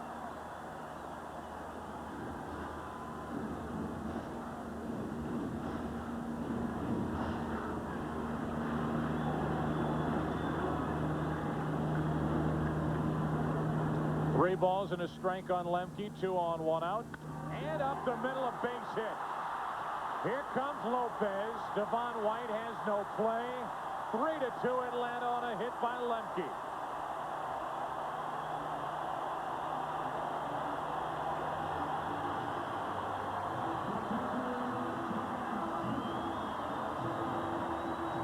Fred McGriff opened this inning with a double to left center on a 3-1 count.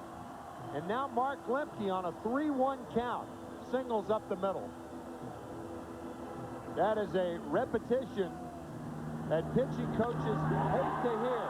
Lemke gets a predictable pitch and hammers one up the middle. What a great look at that drive right up the middle by Lemke, who gets his 26th RBI. He's been hitting the ball much better of late. Stanifer gets a visit from Charles Johnson. Not pictured. And Larry Rothschild, the pitching coach. Charles Johnson, our cameraman in this case. It's been a 2-run inning and a 3-2 Atlanta lead. This is a very interesting situation. You don't think Smoltz is going to be bunting to sacrifice, but if he bunts the ball down the third base line, you make the third baseman field the ball. The runner at third, Jeff Blauser, follows Bonilla in. When Bonilla makes the throw to first base, he walks home. That is an indefensible play, and I'm surprised more teams don't use it. First and third, one out for Smoltz. Ball one. We keep talking about the difference prior to and after the All-Star break. Well, prior to the break, the Marlins bullpen had an ERA of 2.83, the best in the National League. Since 6.52 coming into today's game, the worst. 1 ball, 1 strike on Smoltz. And it's certainly up and bit them so far this afternoon.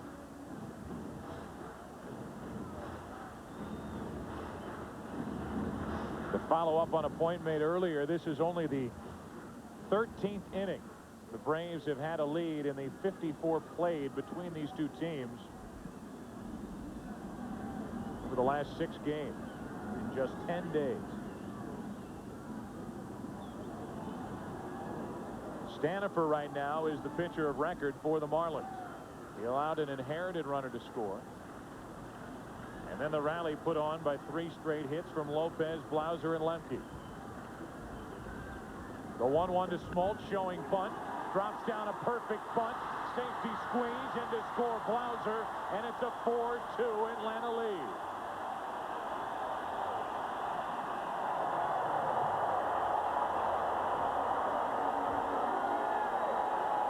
That is exactly what that was, a safety squeeze, because Blauser didn't break right away. Watch Blauser. He doesn't break right away. He sees the ball bunted properly. Darren Dalton comes up off the bag. He's not an experienced first baseman, and the safety squeeze works. It's a play that's not used often, but you try to use it with inexperience at first. That was the case, and it worked beautifully. Sacrifice 3 unassisted RBI for Smoltz, number 4 on the year. And now with a runner at second, 2 out, here's Lofton.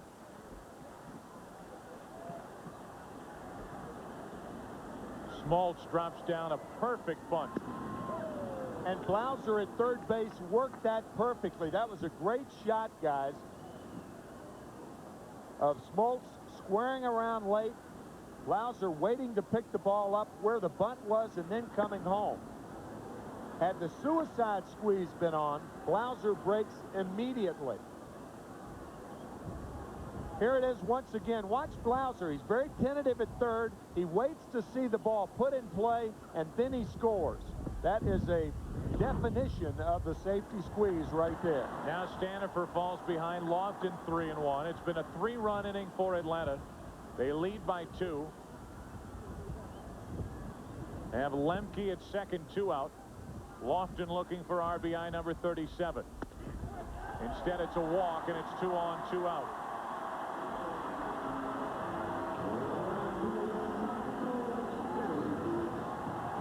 Try to show you that play again. Watch Blauser at third base. That, of course, is the foul ball. That's not the squeeze right there. So here it is once again. We'll try to get to it before this inning is over. Now 2 on, 2 out as Michael Tucker has a chance to make it a bigger lead. Takes a strike. Tucker 0 for 2 with a walk.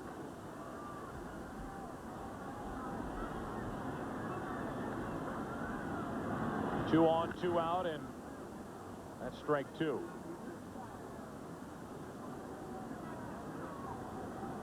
You know, that's the first safety squeeze that's worked that I've seen in years. I mean, years. I was just thinking the same thing. It's something that isn't used a lot. And when you have a guy at the plate who's got a clue like Smoltz, you can put it on. And a good base runner at third in Blauser. And inexperienced at first like Darren Dalton. So Bobby Cox playing all the odds right there. Blauser did it to perfection. Now the 1-2 to Tucker. 2 balls, 2 strikes. What it looked like from catcher cam.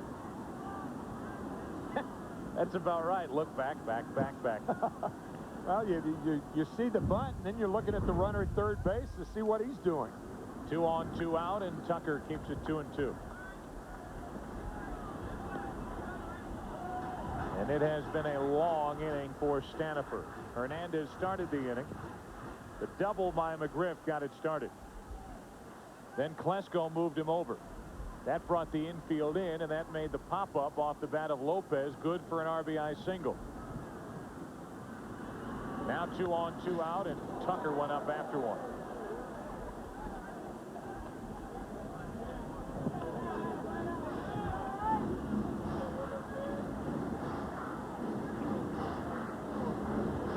Tucker hitting .275. He's driven home 46 runs. He has Lemke and Lofton on base in front of him.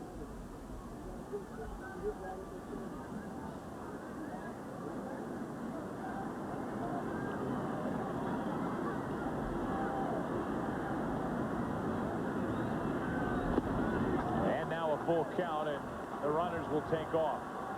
Lemke off second and Lofton off first.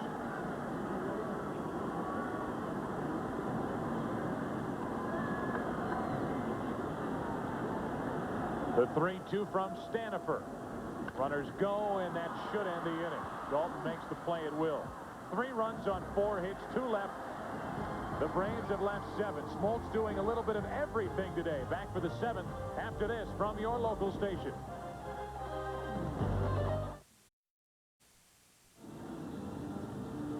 Three innings left in this one. At the very least, 4-2. The Braves out in front. John Smoltz back to work. And you could make the case that while John Smoltz has not been what he was a year ago, he came in with a record of 10-9. Today, he has had some nasty stuff for the Marlins. Oh, I mean, some of those sliders he has been throwing have been absolutely unhittable. Not the left-handers, but the right-handers. Counsell, the number 8 hitter, leads it off with a pinch hitter to follow, meaning that Stanifer is gone. Little low, 2-0 on Counsell. Stanifer ends up going 2/3 of an inning. He allowed 2 runs to score and is on record. Cangelosi is on deck. He is the pitcher of record for the Marlins right now.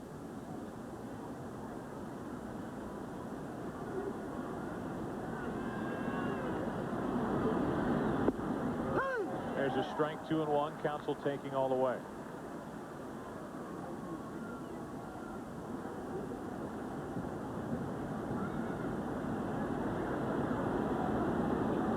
Counsell has singled, scored, and walked.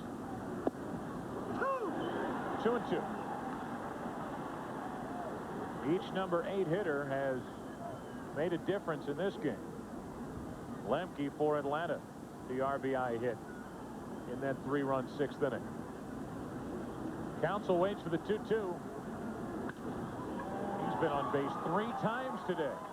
2 hits and a walk, and that's a good start to the 7th inning for the Marlins. Ladies and gentlemen, your attention please for the Marlins. We'll look at the Marlin box score. Start with the number 8 man. Greg Counsell's 2 for 2 plus a walk. Hernandez dropped down a couple of sacrifice bunts. Abbott 2 out of 3. Sheffield 1 for 3 with a run driven in. And now batting in that number 9 spot is Cangelosi.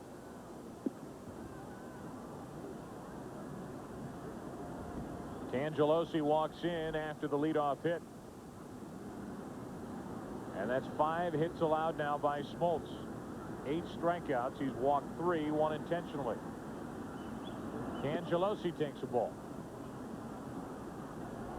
Here's a guy that got a multi-million-dollar contract out of the Florida Marlins. Multi-year or multi-million. Really admire a guy like Cangelosi who has bounced around as much as he has and then ends up with a contract like he did signing with Florida. You're really happy for a guy like that because he's struggled most of his career. Jim Leyland's been a part of his career with those days in Pittsburgh with the Pirates. And he was a big part of the Houston Astros. And now with Florida.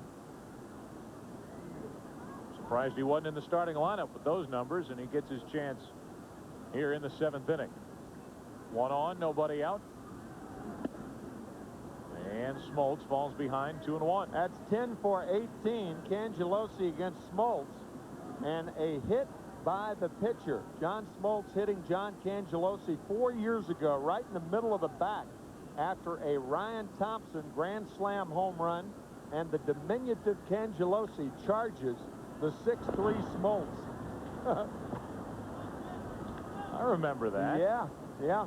Hit him right in the small of the back, and Cangelosi, who's about 5'7", charges Smoltz. Up on the count, 2-1. Now 2-2.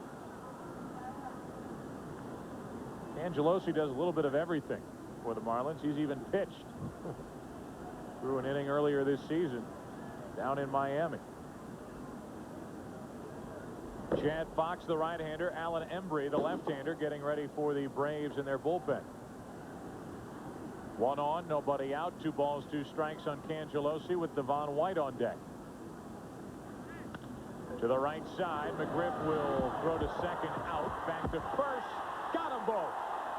3-6-3, and now an argument. Now, there's no way that Cangelosi was out. I mean, you could hear our bases are mic'd, and you could hear the foot on the bag before the ball hit the glove. That's the way I saw it.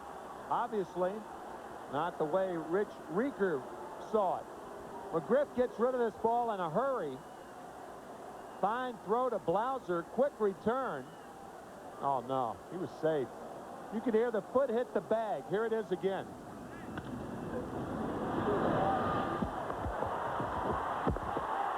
No doubt. Foot hit the bag, the ball hit the glove. Looked like the Braves got a break on that play. And that's a big play, down by 2 with the top of the order coming up.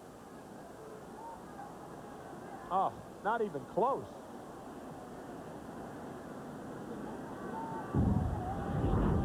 Well, you've heard your last soundbite from Bruce Fremming. 2 out, nobody on, and here's Devon White. Devon walks in 0 for 2 with a walk and a run scored.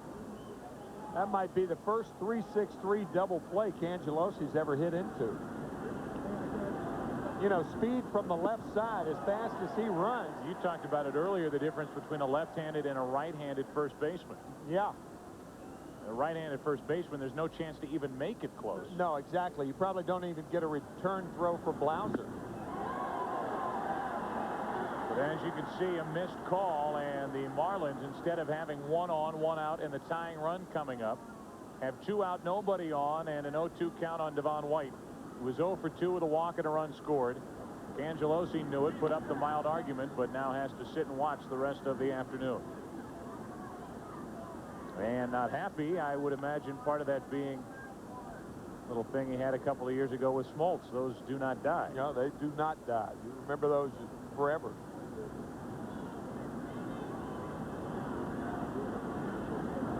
Up over 100 pitches for Smoltz, 8 strikeouts. Walked only a couple and allowed just 5 hits. Got around the leadoff hit by Counsell here in the 7th inning. And goes right through Devon White. Strikeout number 9, and he faces only 3 in the 7th. Time to stretch. Smoltz on a mission today. Braves lead by 2.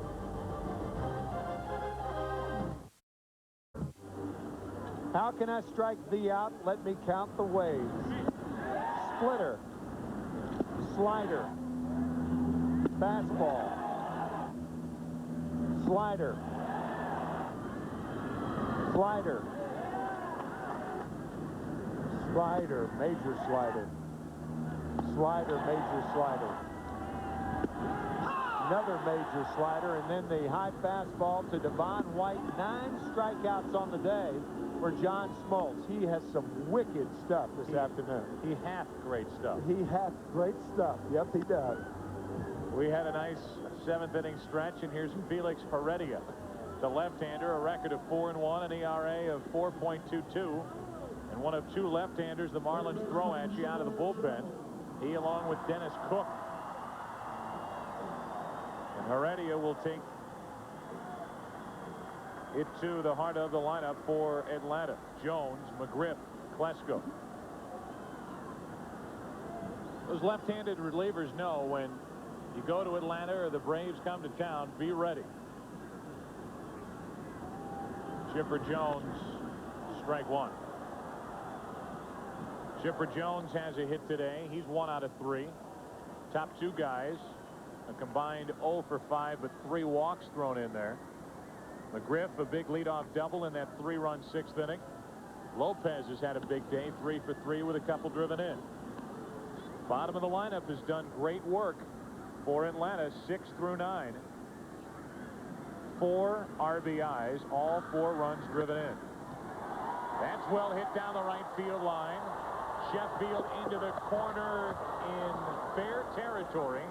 Makes the play for the first out of the inning. So 1 away in the bottom of the 7th inning. McGriff will walk in. Chipper Jones hit that a long way. Tonight it's an incredible cops. From the toughest crime on the street to the dirtiest grime on the beat. You'll find it all at this joint, Cops. Followed by America's Most Wanted. America Fights Back tonight on Fox. 1 out, nobody on for McGriff, who's 1 for 2. With a walk, a strikeout, a double. But his double set up the inning in the 6th.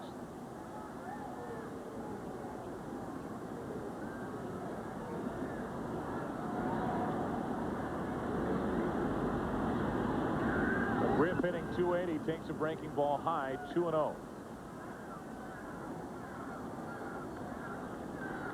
Levon Hernandez could not get through 6. Stanifer roughed up out of the bullpen for the Marlins. And now 3-0 on McGriff. Andrew Jones is on deck. He will hit for Klesko. That's a good move by Bobby Cox because you get better defense in there. Even though Ryan Klesko has improved defense, he's nowhere near the outfielder that Jones is. Plus, Bobby is going to see Andrew Jones hit against the left-hander, Heredia. And with Lopez and then Blauser to follow, it will be either a test for Heredia or we'll have a pitching move. And it looks like we will have that change here in the 7th inning. Joe, not trying to make too much out of this, but with 13 hits in the game, 6 runs scored, the biggest play may have been the out made by Ryan Klesko to the right side of the infield, moving McGriff to third, bringing the infield in, allowing Lopez's hit to drop into shallow center. And that opened up the 3-run 6th for the Braves. We will see the 4th pitcher of the afternoon for the Marlins, Hernandez, Stanifer, Heredia. And now they will dig deeper into their bullpen for a right-hander. And here comes Helling. Rick Helling out of the bullpen for the Florida Marlins here in the 7th inning, with Andrew Jones and Javier Lopez coming up.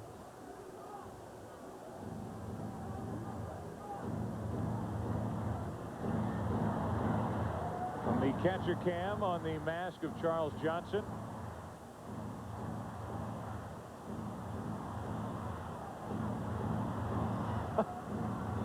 What are you going to throw, Rick? Really going over signs right there. If you get a guy on second base, we'll use, as we saw with Levon Hernandez, the second sign, but that's not to say that Charles will use the second sign if McGriff gets on against Helling. Taking you places you've never been before. The old catcher cam. And here is Rick Helling, second pitcher of the inning, 4th of the day. Hey, don't forget next week on the Fox Saturday Baseball Game of the Week, the Atlanta Braves head to St. Louis, take on Mark McGwire and the Cardinals, or other regional action. And some good games with Texas and the Yankees, Philly and Houston, first place Astros. Remember, all of our coverage begins 1/2 hour before game time with In the Zone, followed by all the action. That's next week. And this is Rick Helling. Rick Helling, a hard thrower, 2-6 on the year, but he does have a slight advantage. Even though he's worked over 74 innings for the Marlins this year, he's never faced the Atlanta Braves. So it'll be a first look by the hitters of the Braves at Helling, and usually when that happens, the pitcher has a decided advantage.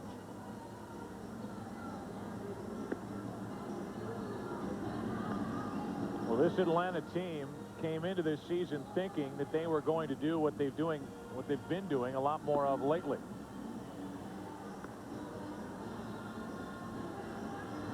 From the foot to the arm, covered by the jacket, on a very cool day here in Atlanta. John Smoltz, and he has pitched so well and even chipped in with an RBI. But the Braves came into the season thinking they were going to get Andrew Jones in the mix much more than they did early. The way Michael Tucker started the season, they couldn't sit him. And then when Kenny Lofton went down with the groin injury, 2 times on the disabled list, Andrew Jones filled in very well, both at the plate and in the field. See what he's done lately. 5 of his last 9 hits have been over the boards, 1 on, 1 out, and a ball from Helling, former Texas Ranger. There's Lofton, who's worked his way back. He's healthy. Come on, AJ. A big part of this lineup, leading off and in center field. And Anthony's 1-1 on Andrew Jones. Made quite a splash in the World Series last year in Game 1. Youngest player ever to hit a World Series home run. He hit 2. And the foul tip off the body of Charles Johnson, strike 2.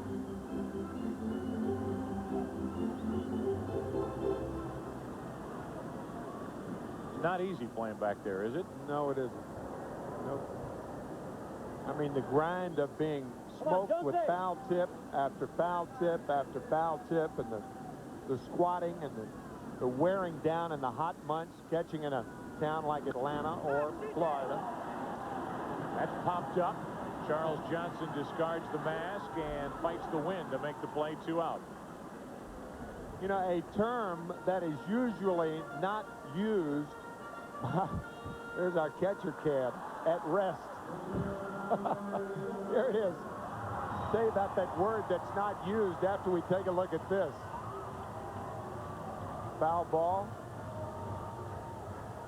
Grounded was our catcher cab. But that word that's not used a lot about catchers is graceful.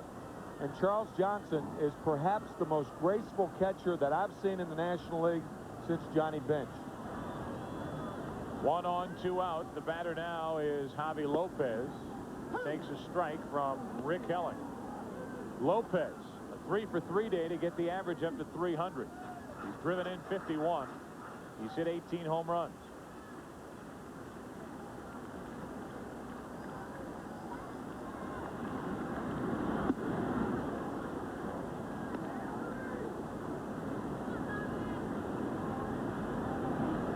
A walk in the inning, and that was the end of Heredia.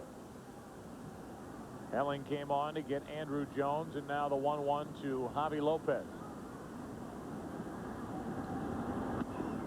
Falls behind, 2-1. In the 8th inning, be a big inning for John Smoltz and the Florida Marlins. They will send in the 2, 3, and 4 hitters. If anybody gets on, Dalton, the number 5 man.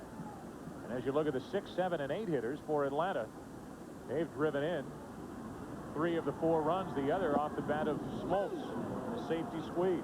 Boy, was that a knee buckling breaking ball. Whenever you see a hitter with those knees buckle, it's almost like a boxer who's just received a punch and his knees buckle and kind of quiver a little bit.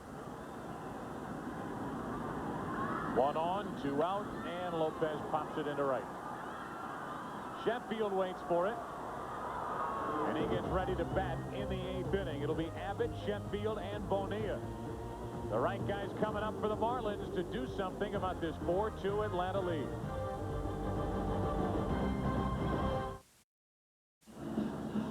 Here is a look at our game summary as we get ready for the 8th inning. The Florida Marlins jumped out in front 2-0 in the 3rd inning. And then it was really all Atlanta. Javier Lopez, RBI single in the 4th. Atlanta 3 runs on 4 hits. In the bottom of the lineup, look at the RBIs. Lopez, Lemke, and Smoltz made it a 2-run lead. John Smoltz 9 strikeouts through 7 innings. And by far, Tim, this is his biggest inning. Michael Tucker will switch from right to left field, and getting that gun out in right on the body of Andrew Jones after pinch hitting for Ryan Klesko. Yeah, and speaking of guns, I think this will be John Smoltz' last inning. He has thrown a ton of pitches. And depending on how he goes through the middle of the Marlins lineup, if he goes through it, you may see Mark Wohlers in the ninth. And I think right now the Atlanta Braves would be thrilled to have Smoltz go 8 and hand it to Mark Wohlers. Absolutely. Like we said last week with Larry Durker, he said his best setup man is a starting pitcher. And it's not to that degree here in Atlanta, but they'd love for Smoltz to go 8.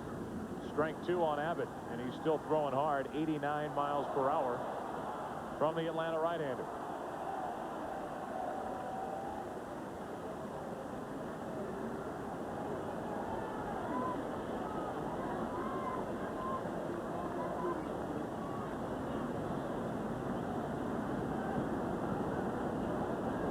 Abbott, Sheffield, Bonilla. That's well hit to left field. Back is Tucker on the move near the track for the first out. Another 0-2 pitch, and Abbott nearly rode it out of here. But the bases are empty with Gary Sheffield walking in. Sheffield so far today 1 for 3, and we look at his outfield hits by direction. Check this out, folks. 5 hits to right field this year. And the Atlanta outfield, to give you an idea of how hard Smoltz is throwing and how effective he's been, they're playing a dead pull hitter straight away. That means that Sheffield is more inclined to hit it straight away because of the speed of Smoltz here in the 8th inning. Sure enough, fouls it back the other way. Sheffield has a quick bat. As quick as anybody. The 2 guys in the National League who can turn anybody's fastball around, Barry Bonds and Gary Sheffield.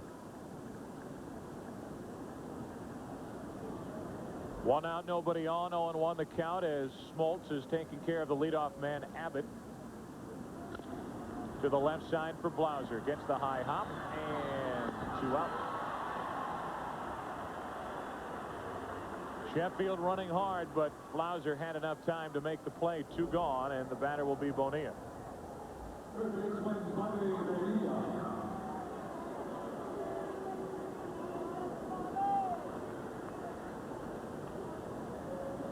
Base is empty for Bonilla. In the top 10 in hitting before the day started. Driven in 70. Started very slowly. As did Sheffield. Bonilla's picked it up. Sheffield still struggling to. 90 miles per hour with ball 1 down and in from Smoltz. Embry and Fox just hanging out now. Into center field for Kenny Lofton. And the 2, 3, and 4 hitters go 1, 2, 3 in the 8th. What more do you want from John Smoltz? Bottom of the 8th inning, Braves lead 4-2. From Statue Park outside Turner Field to what's going on inside. The Braves fans are having fun. They lead 4-2. Bottom of the 8th inning as they bat, trying to split the first 2 games of this series. Just to repeat, on Sunday, Tony Saunders, a nasty left-hander, 3-3 against Tom Glavine. And then on Monday, in a game that's slated for about an hour and 6 minutes, Maddox and Kevin Brown. 25 wins between them.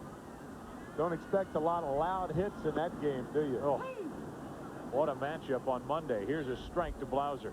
Kevin Brown, who earlier this year threw a no-hitter and was number 2 in the Cy Young voting last year to John Smoltz.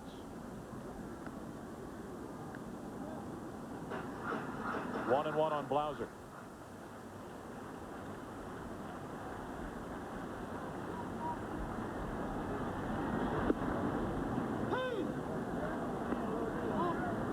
Blauser hitting .316 is set up at 1-2 in the 9th inning. It will be Dalton, Alou, Charles Johnson, Counsell. If anybody gets on after that, the number 9 spot.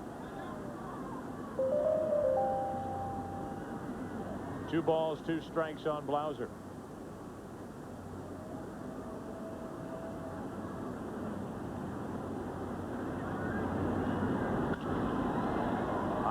3. Nasty hop on Abbott, stayed with it. 1 away. And Helling has come on to face 3 and retire 3.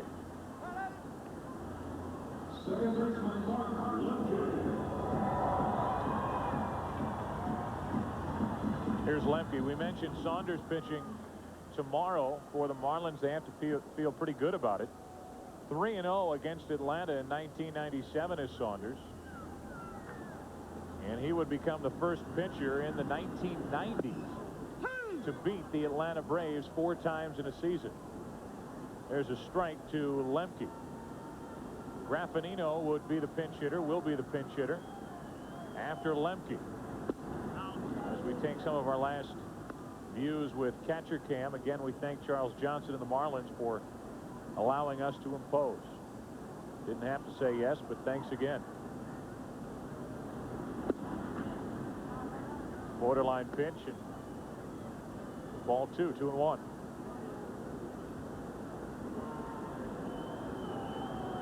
One out, nobody on. Lemke is 1 for 3 with an RBI single his last time up. That's to the right side. Counsell covers a ton of ground and got him for the out.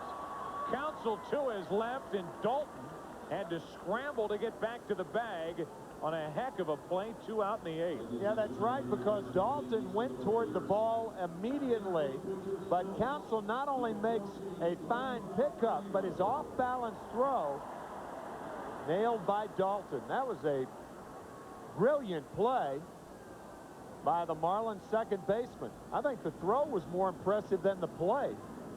And Jim Leyland will tell you the range that Counsell has shown since coming to the Marlins is eye-popping. When you have Counsell at second, Renteria at short. Right. Devon White in center, Charles Johnson your catcher. It's about as strong as it gets as Graffinino gets a pinch hit single to right. So Graffinino bats for Smoltz, and we will see Wohlers in the 9th inning. Graffinino successful, and there's Wohlers getting ready. How about the day for John Smoltz? 8 innings, 2 runs on 5 hits, 9 strikeouts. Every right-handed batter that went down on strikes, and there have been 6 of them, all went down on sliders. Breaking ball to Lofton for strike 1.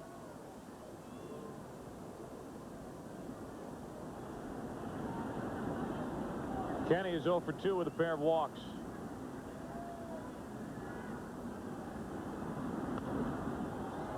That's strike 2.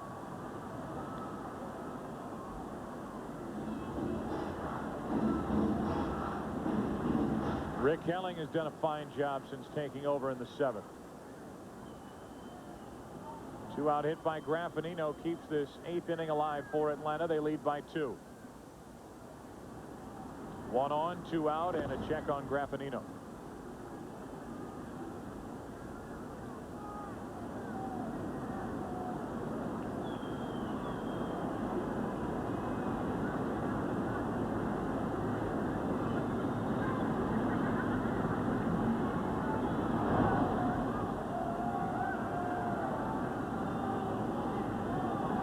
Mark Wohlers will enter, shooting for his 28th save in the 9th inning. The 0-2 to Lofton. Able to stay alive. You could see Charles Johnson giving the sign and then turning the palm of his hand up, saying, I want this upstairs. And as you saw in the catcher cam, that ball was out on the 4th floor. I think this is a throw over here. Your catchers get that from the manager. A lot of times Jim Leyland will give that sign. Charles Johnson looking over and determining. Everybody talks about, you know, what slowed the game down. Well, that's one thing. Get a catcher getting all those signs from the bench. Pitch out there. And 1-2 on Lofton. Graffinino doesn't do a ton of running over at first base, but the Marlins thinking about him nonetheless. 1-2 on Lofton. in front, struck him out. Great work by Rick Keller. Mark Wohlers will enter. He will be seeking save number 28. They're the guys he has to deal with. 9th inning, 4-2 Atlanta. Here is a quick look at our Red Lobster catch of the day, and it was provided to us by Moises Alou way back in the first inning on the first out. A ball hit by Kenny Lofton down the left field line, and Alou, a wonderful catch to his right. Moises will bat here in the 9th inning against the Atlanta Braves. They made a couple of changes. Rafael Belliard is playing short, batting 9th. Hitting higher in the lineup is the new pitcher, right-hander Mark Wohlers. And if it's possible, the Marlin hitters having to turn it up a notch for John Smoltz. They have to turn it up 2 notches for Mark Wohlers. Smoltz throws hard.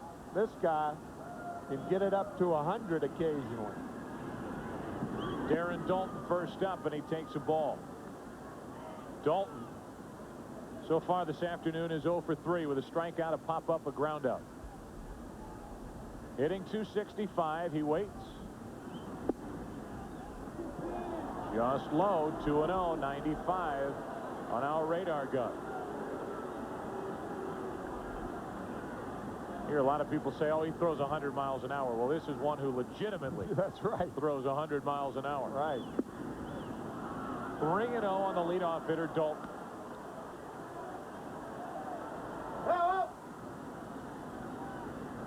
And he will be taking here, no doubt. May take twice. May take 3-0. If that's a strike, take 3-1. Make him throw 3 strikes over. Alou will be next. 3-1 from Wohlers, tied for 4th in the league with those 27 saves. 97 miles per hour from the right-hander who has blown 3 saves this season, 27 out of 30. 3-1 to Daulton. Full count, and he was taking again.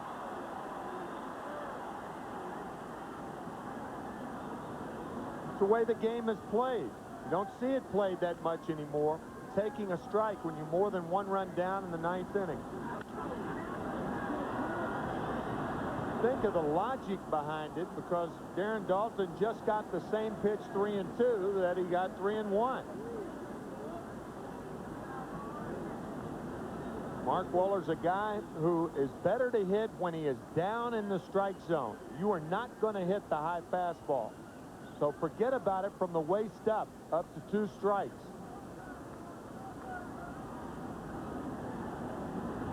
Three-two pitch. He walked him. A leadoff walk, and that gives the Marlins hope here in the 9th inning. 4th walk issued to the Marlins here this afternoon. Bobby Cox just told Fred McGriff to tell Wohlers you're playing behind him. They don't care about Darren Daulton. I think that's what Bobby told him. Now Fred is going over, and it looks like he may be holding him on. So my lip reading was wrong there. Told you about the 3 blown saves this year for Wohlers. All 3 of those blown saves, however, happened when he came on in the 8th inning. So here he is starting the 9th inning after John Smoltz was terrific, and they will play behind Daulton at first. Again, Smoltz 8 innings, 2 runs, 5 hits, 9 strikeouts. And at times unhittable. Tying run at the plate, a 4-2 game 9th inning. Here's Alou.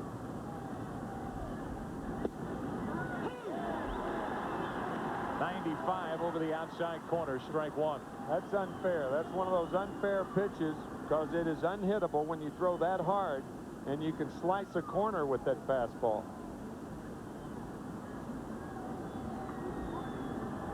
Wohlers trying to save the 11th win of the year for John Smoltz. And the Braves 74th. Ball and a strike.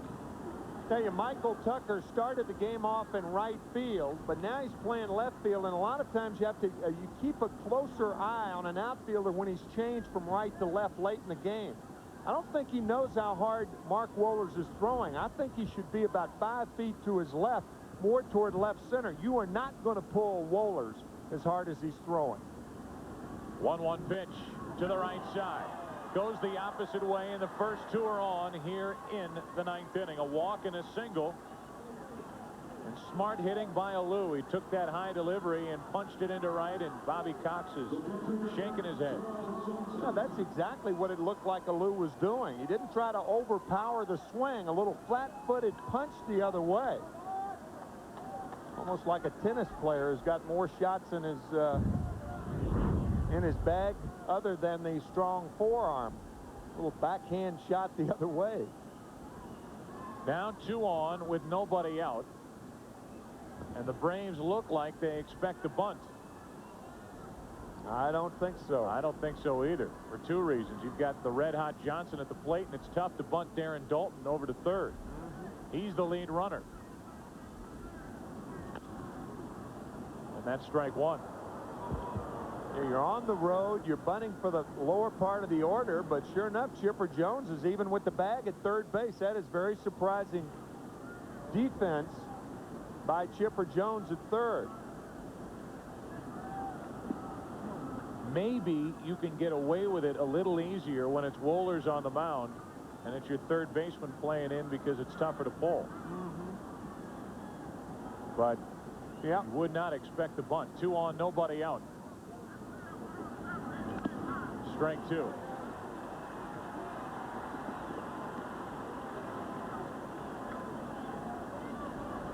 After Johnson, the hitter would be Counsell. Don't forget about Jim Eisenreich lurking over on that dugout bench for Jim Leland.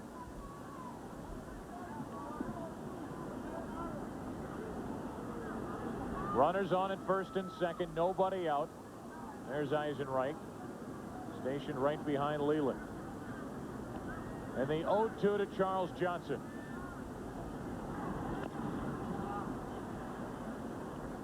Johnson today 0 for 3 with 3 strikeouts. And Wohlers has him set up here in the ninth inning at 0-2.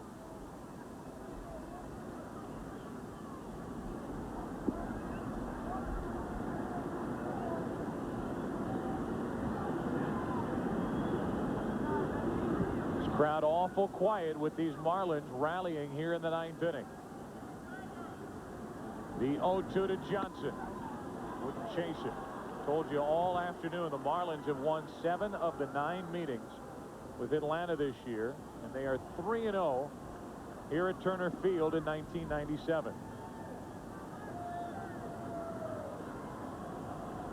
And they have a chance here in the ninth inning. A walk and a hit.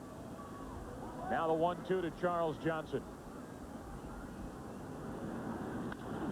Into center field for Lofton. The runners will not advance. 1 out.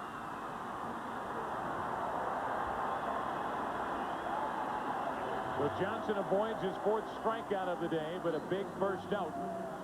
Not advancing the runners here in the ninth inning. Joe, I think in a 1-run ball game, I think Darren Dalton takes the chance to go to third, but there's really no percentage in trying to go to third when you're trailing by 2, because all that does is clear second base, and it's really not worth the risk. But in a 1-run game, it would have been.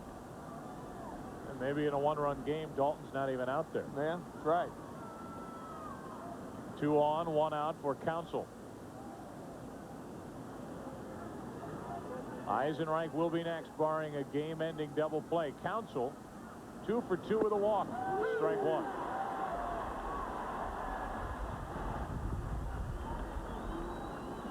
Wind is really blowing here in Turner Field, moving from right to left.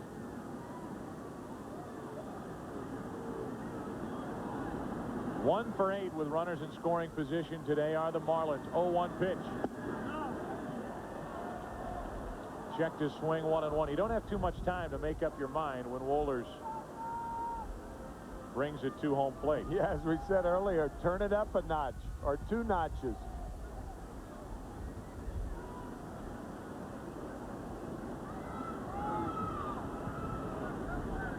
What will they give Craig Counsell, who is hitting .367? 2 on, 1 out, 1-1 pitch into right field, might fall. Andrew Jones will play it on a hop, and the bases are loaded. Counsell on base 4 times today. with 3 hits and a walk. And now with Eisenreich coming to the plate, a base hit could tie it. And the go-ahead run is on as Counsell, hitting in the number 8 spot, reaches base 4 times today against Smoltz and Wohlers. First 3-hit Major League game last night. He's backed it up again today. And here is Eisenreich, one of the most dangerous left-handed pinch hitters in baseball.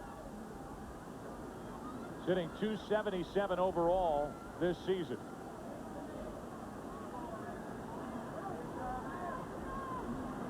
Bases loaded, 1 out. And a strike from Wohlers. 5 out of 21 this season off the bench for Jim Leyland. And in 5 of the last 6 seasons, he's hit 300 or better.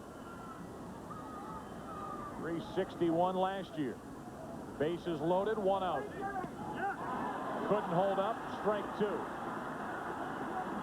That was a wicked splitter from Mark Wohlers. He has not thrown a lot. He's stuck with a fastball, but now he's in a jam, and watch this ball go down. Well, that is nasty. Another fine play by Lopez, who has had a terrific game behind the plate. Bases loaded, 1 out, 0-2 on Eisenreich.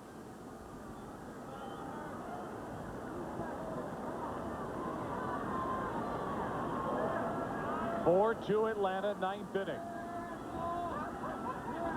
That gets away. In to score is Dalton.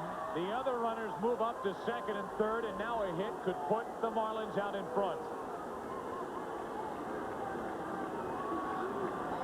Now that's the problem with that splitter. Javier Lopez, we talked about. Great day behind the plate. He has no chance on that ball. That ball may have hit the corner of the plate. It bounces up, hits him in the right forearm. And now a fly ball, if it's deep enough, scores a tying run. And a base hit puts the Marlins out in front, maybe. So Good now, speed on now with Alou at third and Counsell at second. and now you need the strikeout. The chances of getting the strikeout are on the splitter. You saw his reaction on the second strike. But the splitter's also the pitch that got away from Lopez. So do you go back to the splitter or stick with a fastball? The infield has to come in. Second and third, 1 out, 1-2 on Eisenreich. It's a 1-run game, 9th inning. 2 out, and he got him with a splitter.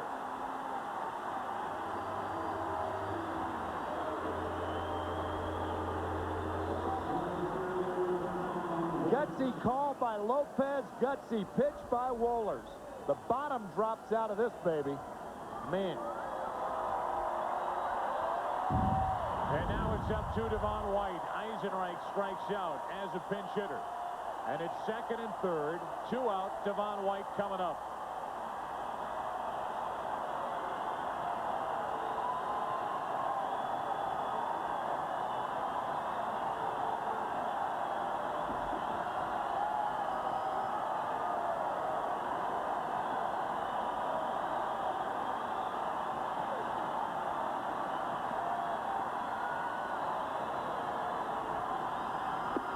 Strike 1.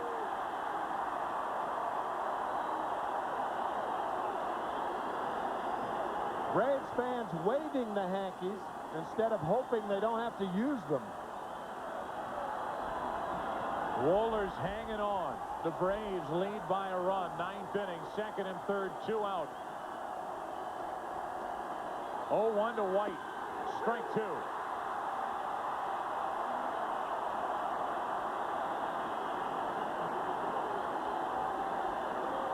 And White has yet to see the fastball.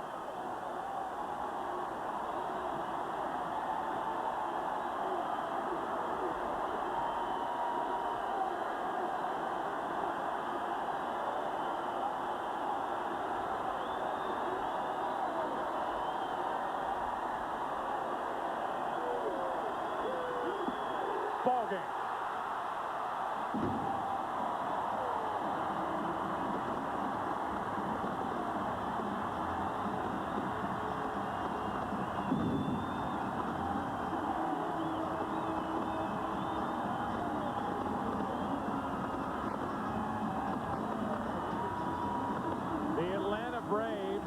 the Florida Marlins for just the third time this season in 10 games. But this one has to feel good with Smoltz handing it to Wohlers. A terrific 1-2 punch, too much for the Marlins today. And our Chevy truck player of the game is Atlanta starter John Smoltz. 9 strikeouts in 8 innings. He was wonderful. I have not seen a slider the caliber of John Smoltz slider today. I haven't seen it all year from any pitcher. The 22nd sellout of the season here at Turner Field, 47,552. A 3-hour game, and they loved every minute of it.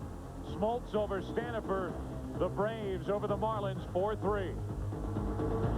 Along with our producer, John Filippelli, our director, Bill Webb, we thank you for watching. A 4-3 Atlanta win. We remind you, you can catch more exciting baseball action with FX Major League Monday.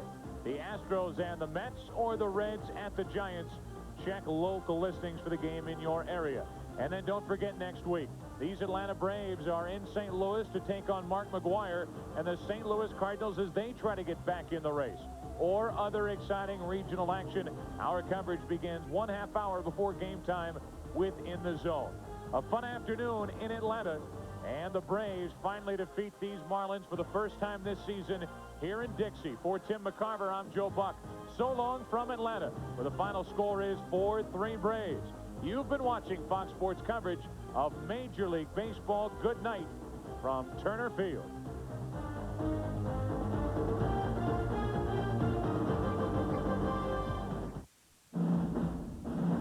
This has been a presentation of Fox Sports, home of the NFL, NHL, and Major League Baseball.